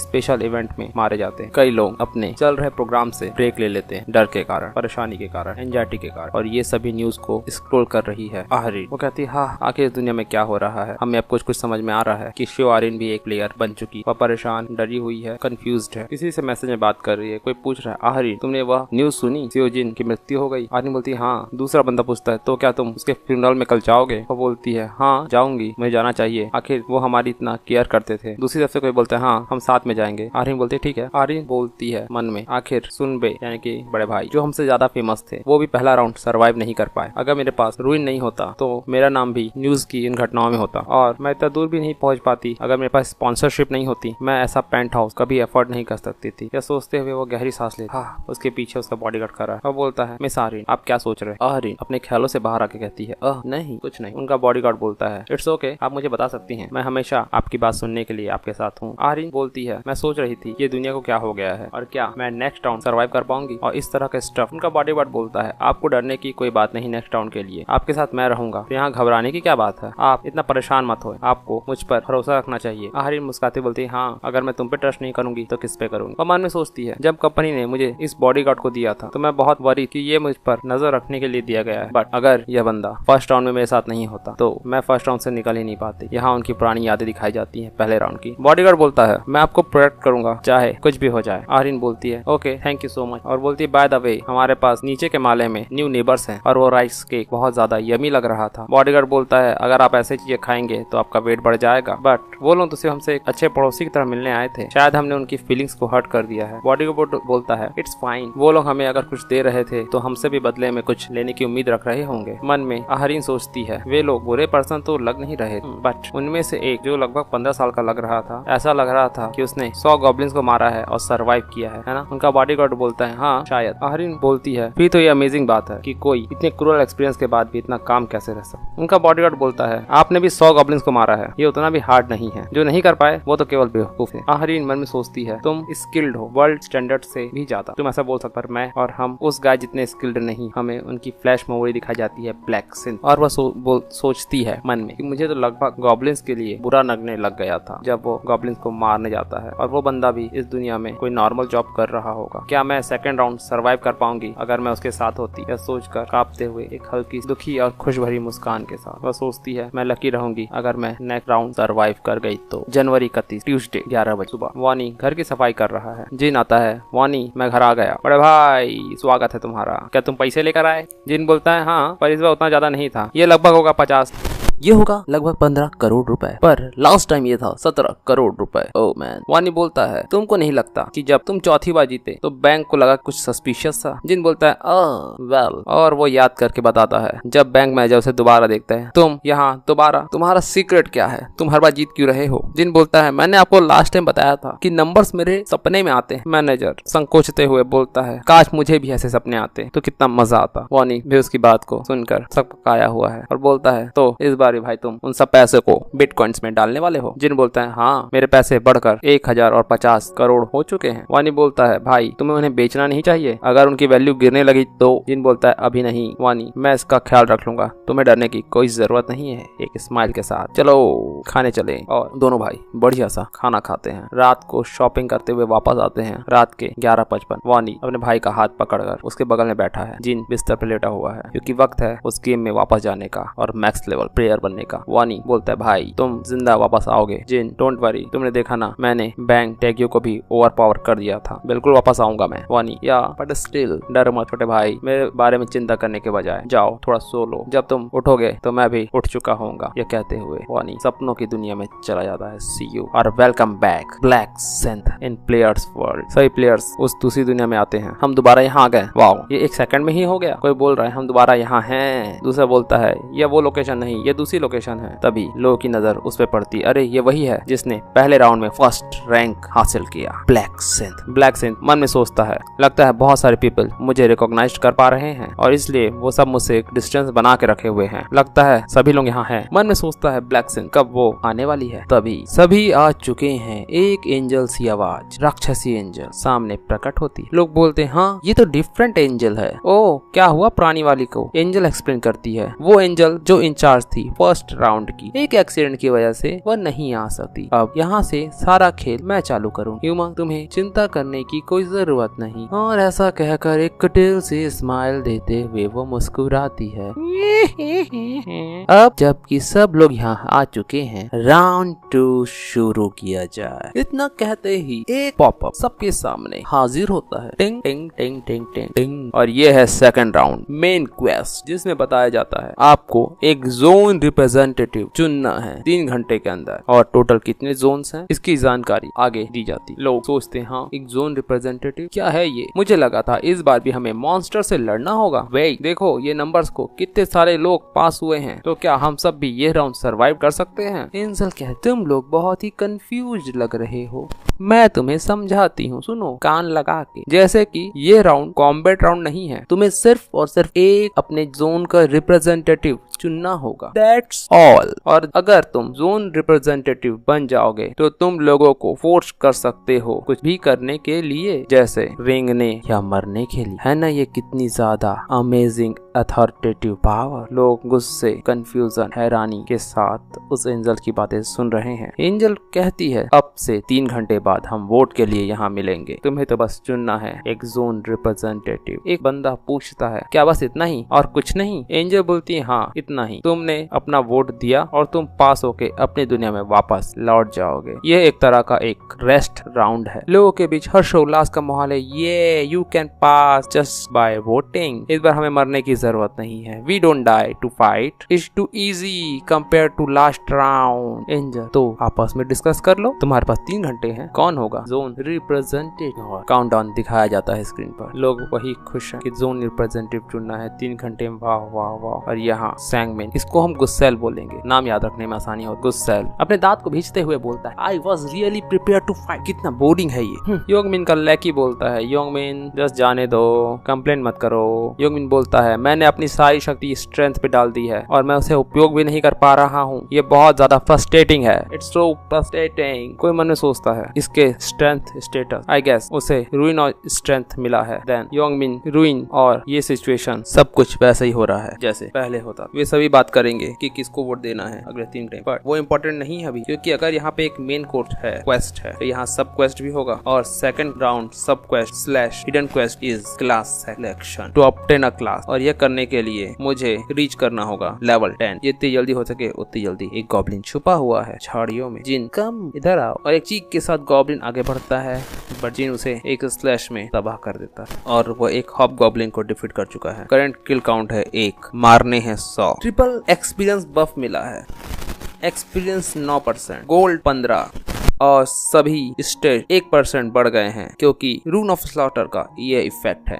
जिन मन में सोचता है ये अच्छी बात है कि मैं गहरे घने जंगल के अंदर आ गया हूँ हंट करने के लिए। और जब एक गॉब्लिन होता है तो वहाँ और भी गॉब्लिन्स होते हैं। अपने खंजर को बाहर निकालते हुए गॉब्लिन्स की लाल आंखों को देखते हुए जिन मुस्कुराता है और गॉब्लिन्स पे टूट पड़ता है। स्लैश, पंचेस, किक्स और पॉपिंग नोटिफिकेशन के साथ उसने 5 गॉब्लिन्स को खत्म कर दिया। उसके स्टेटस पे इफेक्ट है रूइन ऑफ स्लॉटर का, वो दिख रहा है और वो लेवल अप करते जा रहा है। 2.5 घंटे बचे हैं वोटिंग खत्म होने में। जिन अभी तो सिर्फ आधे घंटे हुए हैं। स्टेटस विंडो जिन लेवल 9 पे पहुंच चुका है, 8 स्टेट पॉइंट है उसके पास। वो बोलता है मैं लेवल 9 ऑलरेडी अचीव कर चुका हूँ और मैं ये सारे पॉइंट्स अपनी एजिलिटी पे डाल देता हूँ। इट्स मेक सेंस कि तुम अपने सारे स्टेटस को स्ट्रेंथ में डालो अगर तुम्हारे पास रूइन ऑफ स्ट्रेंथ है, बट ये आइडिया सभी क्लास के लिए काम नहीं करता। तुम मर जाओगे अगर तुम तेज नहीं हो और क्रिटिकल हिट डॉज नहीं कर सकते अगर तुम कितने भी स्ट्रांग क्यों ना हो जाओ। इसलिए तुम्हारे स्ट्रेंथ के 4 कंपोनेंट है, स्ट्रेंथ, इंटेलिजेंस, एजिलिटी और लक। जो स्ट्रेंथ है वो इफेक्ट करता है physical damage, stamina, defence and defensive power. जो आपकी इंटेलिजेंस है, बुद्धिमत्ता है, वो मैजिकल डैमेज, मेंटलिटी और कैलकुलेशन स्पीड को इफेक्ट करती है। एजिलिटी जो इफेक्ट करता है वो है अटैक स्पीड, मूवमेंट स्पीड और इम्प्रूव डॉजेस। जो लक का इफेक्ट है वो अफेक्ट करता है chance of critical damage, item drop और एक्स्ट्रा गोल्ड रिवॉर्ड। सब कुछ जरूरी है बेसिकली, बट जो ग्रिम रिपर क्लास है वो यूज करती है बोथ फिजिकल और मैजिकल डैमेज। तो ये अच्छा होगा कि मैं अपने सारे स्टेट्स को इक्वली बढ़ाऊं। तभी पीछे की तरफ नजरें रोल करके वो देखता है। लगता है कोई मेरे पीछा कर रहा है। मैं उस पर अटेंशन नहीं दे पा रहा था क्योंकि मैं लड़ रहा था। लगता है I have a company, but ये पहले कभी नहीं हुआ। जिन अपनी खंजर को आगे दिखाते हुए बोलता है मुझे नहीं पता तुम कौन हो, बट सामने आओ और अपनी पहचान बताओ, नहीं तो मरने के लिए तैयार हो जाओ। तभी आगे आती है वही खूबसूरत बाला। मैं हूँ यहाँ पे सियोन आहरीन। जिन ओ ये पर्सन, ये तो एक्ट्रेस है, तो ये है वो जो मेरा पीछा कर रही है। आहरीन बोलती है सॉरी तुम्हें फॉलो करने के लिए। उसका बॉडीगार्ड भी बाहर आता है, मुझे भी माफ करना, हम तुम्हें किसी बुरे इरादे से फॉलो नहीं कर रहे थे, तो प्लीज काम डाउन। और ये है बॉडीगार्ड का नाम सैंगजियोल। जिन को याद आता है एंग सेंगच्योर जो माँ ग्योन रॉक्स का राइट हैंड था, वो सेंगच्योर को याद करता है। ग्योन रॉक्स सबसे बड़ा लड़का देश के सबसे बड़े कॉर्पोरेशन का, जिसका नाम था हेवनली डीमन, और ये वो लोग है जिसके मैं पीछे था। अगर ये मेरे साइड में होगा तो स्ट्रॉन्ग बनना मेरे लिए बहुत आसान हो जाएगा, बट मुझे उस प्रिस्ट की भी जरूरत होगी जो माँ ग्योन रॉक के साथ होगा 20वें राउंड में। मैंने सोचा नहीं था कि मैं माँ ग्योन रॉक के राइट हैंड से इतनी जल्दी मिल लूंगा, बट ये सीओ आर्यन के साथ क्यों घूम रहा है? क्या ये वही इंसान है, उसका बॉडीगार्ड? अब जब मैं सोचता हूँ अच्छे से तब मुझे याद आता है माँ ग्योन रॉक की कंपनी सेलिब्रिटीज को स्पॉन्सर कर।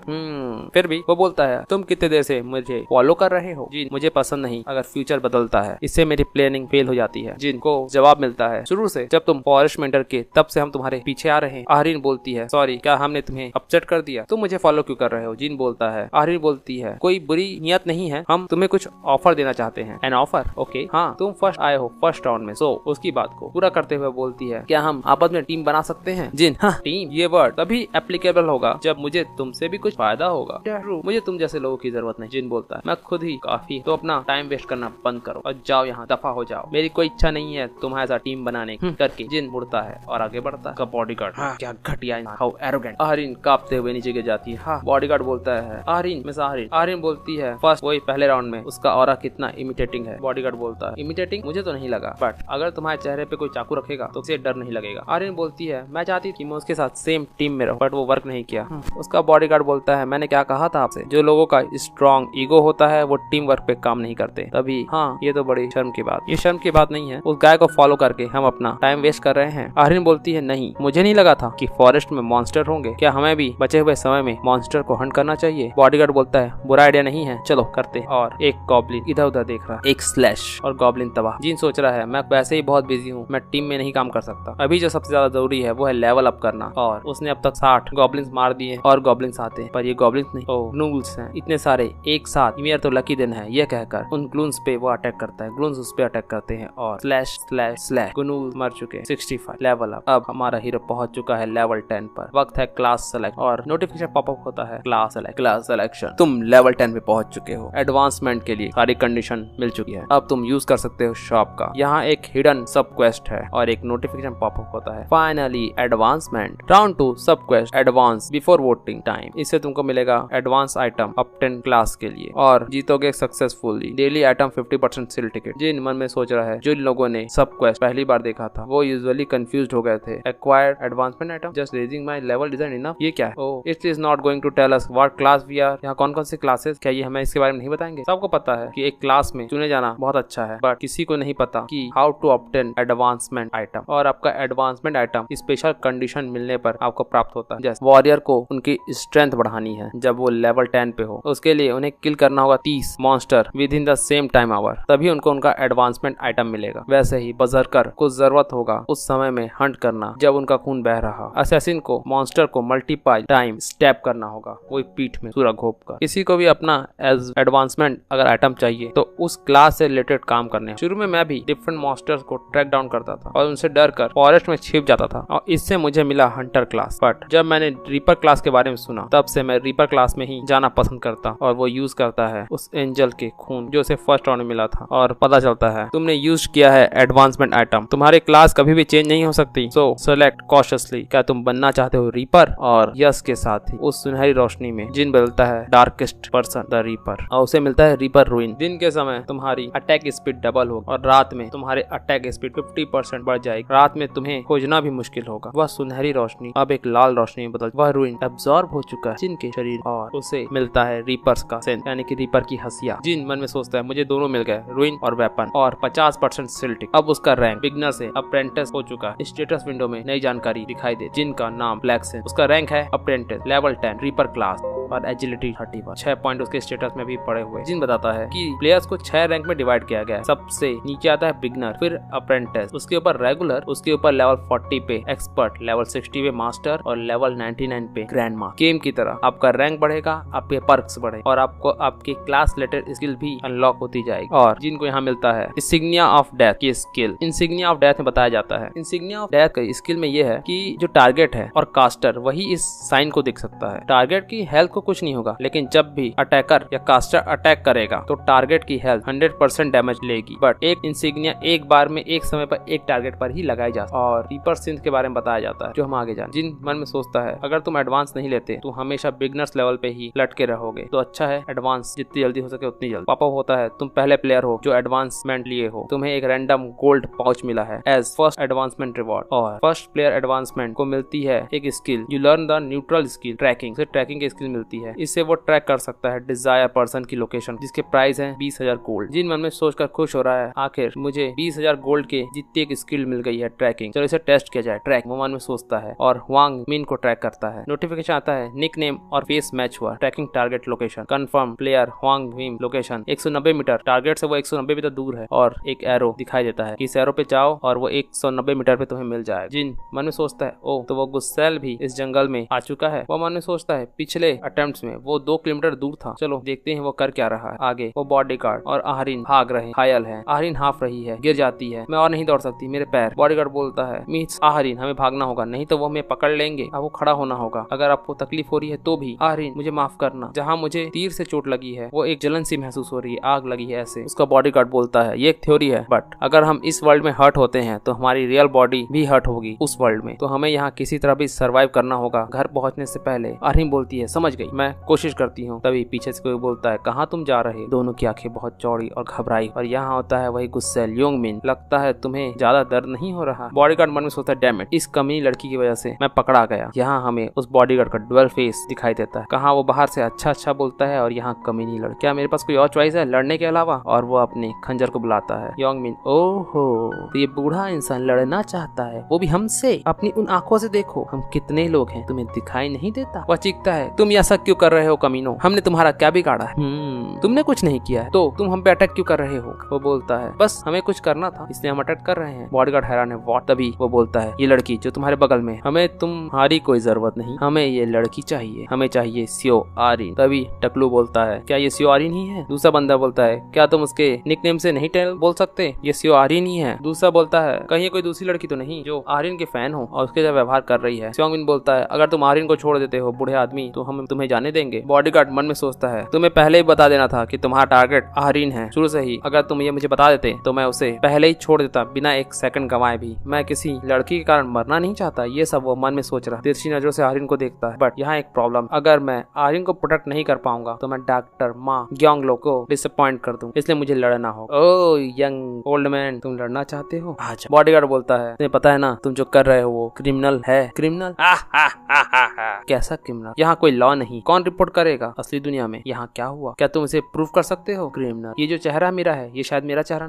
बॉडीगार्ड खींच चुका, ये मुझे गुस्सा दिला रहा है पर इसकी बात भी सही है, मुझे नहीं लगता ये शब्दों से मानेंगे, कोई रास्ता नहीं, इन्हें लात मारनी हो। तभी दोनों ही चौंकते हैं और सामने आता है हमारा हीरो ब्लैक सिन, पेड़ से टिका हुआ स्टाइलिश लुक में खड़े हुए, पैर से पैर टिकाकर। सभी चीखते हैं ब्लैक सिन क्या ये इंसान यहाँ कब आया? वो बोलता है तुम लोग यहाँ क्या कर रहे? योंग मिन बोलता है ब्रो तुम चलते बनो, यहाँ क्या हुआ उसे नजरअंदाज करो। जिन बोलता है मैं तुमसे नहीं पूछ रहा, क्या चल रहा है यहाँ, क्या सिचुएशन? बॉडीगार्ड चीखते हुए बोलता है ये लोग मिस आहरीन को तकलीफ पहुँचाना चाहते हैं और हमें मारने की कोशिश कर रहे हैं, मैं तुम्हारे ऋण में रहूंगा अगर तुम मेरी मदद करोगे ब्लैक सिन मिस्टर। योंग मिन तो ये जो कह रहा है वो सही है। योंग मिन बोलता है हु केयर्स, अगर ये सच है या झूठ, जस्ट अपना रास्ता नापो, ये तुम्हारा कोई बिजनेस नहीं। और तभी लाल लपटों के साथ ब्लैक सिन बोलता है व्हाट डू यू मीन, ये वो लोग हैं जिन्हें मैं जानता। और तभी सबकी आंखें चौड़ी होती हैं और सामने हाजिर होता है रीपर का सिन फरसा ब्लैक सिन, और मैं किसी घायल को ऐसे नहीं छोड़ सकता, कहते हुए स्टाइलिश लुक के साथ हम नेक्स्ट एपिसोड में आगे बढ़ दिखाया जाता है। गुस्सेल कहता है तुम हमें क्या करने को बोल रहे हो, और हमें ब्लैक सिन फरसा दिखाया जाता है, जिसे देख गुस्सेल की पार्ट हैरान है और हीरोइन सियोन और उसका बॉडीगार्ड काफी खुश। सियोन कहती है ब्लैक सिन, बॉडीगार्ड कहता है थैंक यू। जिन सोचता है वेल ऐसा नहीं है कि इनकी मदद करने से मुझे कुछ बेनिफिट नहीं मिलने वाला। स्टाइलिश लुक के साथ जिन खड़ा है दोनों ग्रुप के बीच में। जिन सोचता है अगर मैं माँ ग्योन लुक यानी कि बॉडीगार्ड की मदद करता हूँ तो मेरा अच्छा इंप्रेशन बनेगा इस पर, और यह क्या सोचते हुए जिन साइड में देखता है और एक रही ज्यादा पर मेरा कर्ज होगा जो भविष्य में मुझे मदद करे, ये एक स्नोबॉल इफेक्ट की तरह कार्य करे। मैं इसकी मदद करूँ ये मेरी मदद करेगा बिल्कुल, और एक बात, मैं इन कमीनों को बिल्कुल पसंद नहीं करता। वह गुस्सेल हैरानी से और थोड़ा घबराया हुआ ब्लैक सिंथ को देख रहा है। वह बोलता है, तुम क्या कर रहे हो? अगर तुमने एक कदम भी आगे बढ़ाया तो मैं तुम्हें छोड़ूंगा नहीं। ब्लैक सिंथ कोई रिएक्शन नहीं देता। वह कहता है, क्या प्रॉब्लम, क्या तुम उससे लड़ना नहीं चाहते? यह कहकर एक स्माइल देता है ब्लैक सिंथ। गुस्सेल सोचता है, कमीने, तुम क्या कह रहे हो? तुम क्या सोच रहे हो? तुम जो गॉब्लिन्स को एक इंस्टेंट में ही टुकड़ों में बांट देता है और टॉप रैंक लेता है लास्ट टाइम, क्या मैं ऐसे मॉन्स्टर से लड़ना चाहूंगा? तभी कुछ आवाज आती है और गुस्सेल और घबरा जाता है। ब्लैक सिंथ ने अपने फरसे को नीचे गिराया है। ब्लैक सिंथ कहता है, मुझसे सच बोलो, अगर तुम मुझसे लड़ना नहीं चाहते। गुस्सेल बोलता है, अगर मैं सच बोलूंगा तो क्या तुम मुझे जाने दोगे? ब्लैक सिंथ कहता है, हाँ, मैं सोच सकता हूँ इस बारे में। तुम घुटनों के बल बैठो और सच्चाई से अपनी लाइफ की भीख मांगोगे तो यहाँ गुस्सेल घबराया हुआ है, अपनी इज्जत बताने की कोशिश कर रहा है। वह सोचता है, तो तुम मुझे शर्मिंदा करना चाहते हो। जब मेरे दोस्त मुझे देखेंगे और इन फ्रंट ऑफ आरीन, मैं तुमसे लड़ना नहीं चाहता। यह बात मन में सोच रहा है, अगर मैं ये अवॉइड कर सकता, पर तुम मुझे सचमुच गुस्सा दिला रहे हो, तुम कमीने। कहकर सोचकर अपनी सांसों को बाहर छोड़ता है गुस्सेल। तभी उसके दिमाग में आता है, वेट, क्या मैं स्ट्रांग नहीं हूँ कि अपने हाथों से दीवार तोड़ सकूं? अगर मैं किस्मत वाला रहा तो मैं ब्लैक सिंथ को या जो भी मेरी तरफ ये मारने की कोशिश करेगा उसे एक पंच में, उसके चेहरे में पसीना और चेहरे पे मुस्कान, और वह यह सोचकर कॉन्फिडेंस के साथ भर के बोलता है, तुम अपनी लाइन क्रॉस कर रहे हो कमीने। अपनी उंगलियों को फोड़ते हुए कहता है, तुम क्या चाहते हो? मेरे घुटने और भीख मांगना? तुम मरना चाहते हो कमीने? यह कहकर गुस्सेल आगे बढ़ता है जिन की तरफ और मन में सोचा है, राइट, मैं इसी तरह नेचुरली डिस्टेंस कम करूंगा और एक स्ट्रेट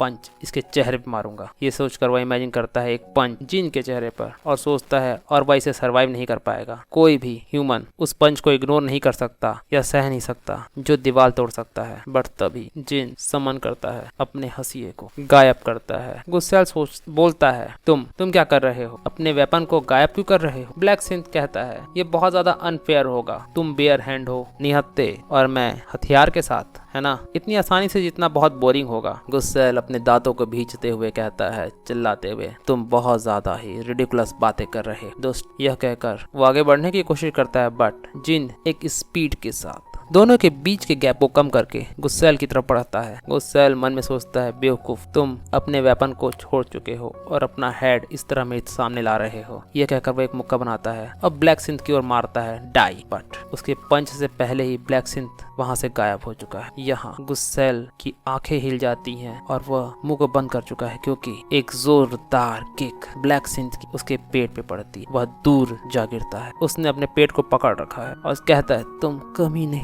ब्लैक सिंथ की ओर देखता है। ब्लैक सिंथ कहता है, गाली देना बंद करो, मेरे कान से खून निकल जाएगा। यह कहकर एक और लात उसके चेहरे पे दे मारता है। वह दोबारा दूर गिरता है। उसके कॉलर को उठाकर ब्लैक सिंथ पंचों की बारिश उसके चेहरे पे करता है बिना रुके, लगातार। गुस्सेल सोच रहा है, यह पंचेस नहीं है, ऐसा लग रहा है कोई हैमर से मुझे चेहरे पे मार रहा है लगातार, बार बार। क्या यह कमीना मेरे जितना ही स्ट्रांग है? पर इसके पास तो फिजिकल स्ट्रेंथ का रूल नहीं है मेरी तरह, तो यह इतना स्ट्रांग कैसे है? एक और पंच और उसकी सोच वहीं बंद हो जाती है, आंखें धूमिल हो जाती है। गुस्सेल चिल्लाता है, यंग मैन, इस कमीने को शूट करो। एक तीर आता है, बट सबकी सोच के विपरीत ब्लैक सिंथ उसे डॉज करता है। दूसरा तीर चलने वाला है, पर ब्लैक सिंथ उससे पहले डिस्टेंस कवर करता है उन तीरों से बचते हुए। ब्लैक सिंथ कहता है, लगता है तुम लकी हो कि तुम मॉन्स्टर हर करते समय तुम्हें वो मिल गया, और एक जबरदस्त फरसे के वार से उस तीरंदाज के हाथ तीर के और कमान के साथ अलग हो चुके हैं। वह चिल्लाता है, तुम कमीने। बॉल्डी कहता है, तुम्हें लगता है तुम हमसे भिड़कर आसानी से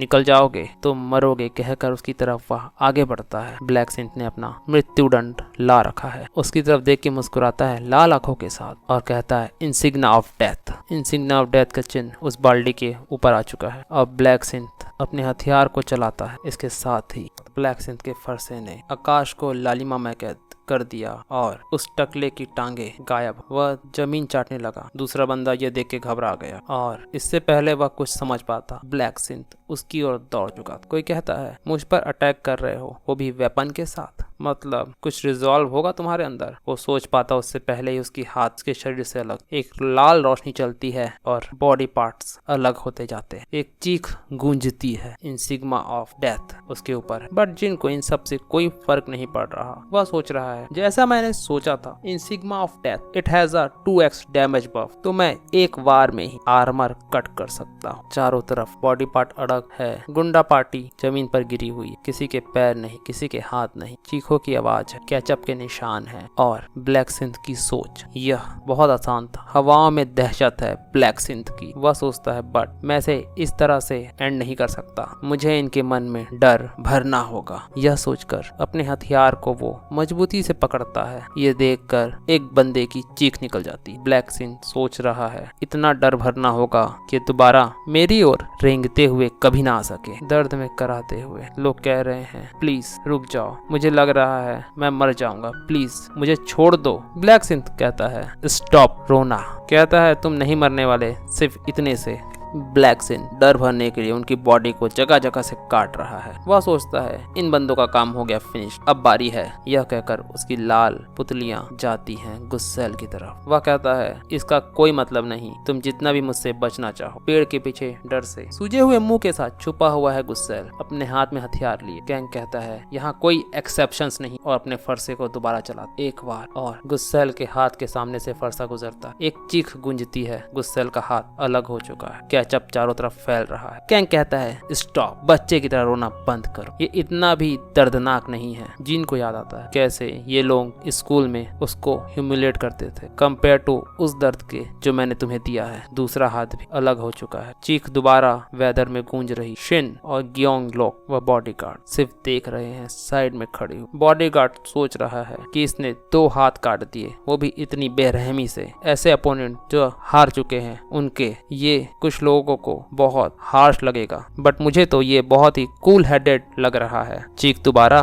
गूंज रही है। ग्योंग लोक सोचता है ये ब्लैक सिंथ पर्सन जरूर पक्के से प्रेसिडेंट का राइवल है। ब्लैक सिंथ कहता है क्या तुम ठीक हो? बॉडीगार्ड कहता है हाँ thank to you. Black synth कहता है तुम्हें अब डरने की या परेशान होने की जरूरत नहीं है कि ये लोग तुम पर दोबारा अटैक करेंगे। ये लोग अब तो खड़े भी नहीं हो सकते, तो ये अच्छा होगा कि वोट दिया जाए। आहरीन कहती है thank you so much for helping us. दोनों झुककर धन्यवाद देते हैं। आहरीन कहती है फिर भी क्या वो मर नहीं जाएंगे इस रेट से? ब्लैक सिंथ कहता है तो क्या हुआ अगर ये मर गए, ये जानवर के जैसे ही हैं। आहरीन कुछ कह नहीं पाती और मन में सोचती है पर कुछ कहती नहीं। जिन सोचता है ये बहुत सॉफ्ट है, आखिर ये इन कमीनों की फिक्र क्यों कर रही है, जैसे ये कोई सेंट है। लगता है ये अपनी सेलिब्रिटी इमेज मेंटेन करने की कोशिश कर रही है। तभी ब्लैक सिंथ एक आवाज आती है। बॉडीगार्ड बोलता है क्या मैं तुमसे कुछ पूछ सकता हूँ अगर तुम माइंड मत करो तो? ब्लैक सिंथ कहता है क्या तुमने उन्हें छोड़ क्यों दिया? क्या ये रियल वर्ल्ड में प्रॉब्लमेटिक नहीं होगा? वे शायद तुम्हें मारने की कोशिश भी कर सकते हैं, तो तुम इन्हें मार सकते हो। यह सुनकर गुस्सेल के पैरों तले जमीन खिसक चुकी, वो और घबरा जाता है। लुक देखने लायक है। ब्लैक सिंथ कहता है कि मैंने उन्हें छोड़ दिया क्योंकि मन में सोचता है यह बंदा बिल्कुल माँ ग्योंग लोक, मैं सॉरी यहाँ बॉडीगार्ड का नाम माँ ग्योंग लोक बोल रहा था कि ये राइट हैंड है माँ ग्योंग लोक का। ब्लैक सिंथ आगे बताता है ये सिंपल है, उन्हें मारने से मुझे कोई फायदा नहीं होने वाला, नो बेनिफिट्स। ये सुनकर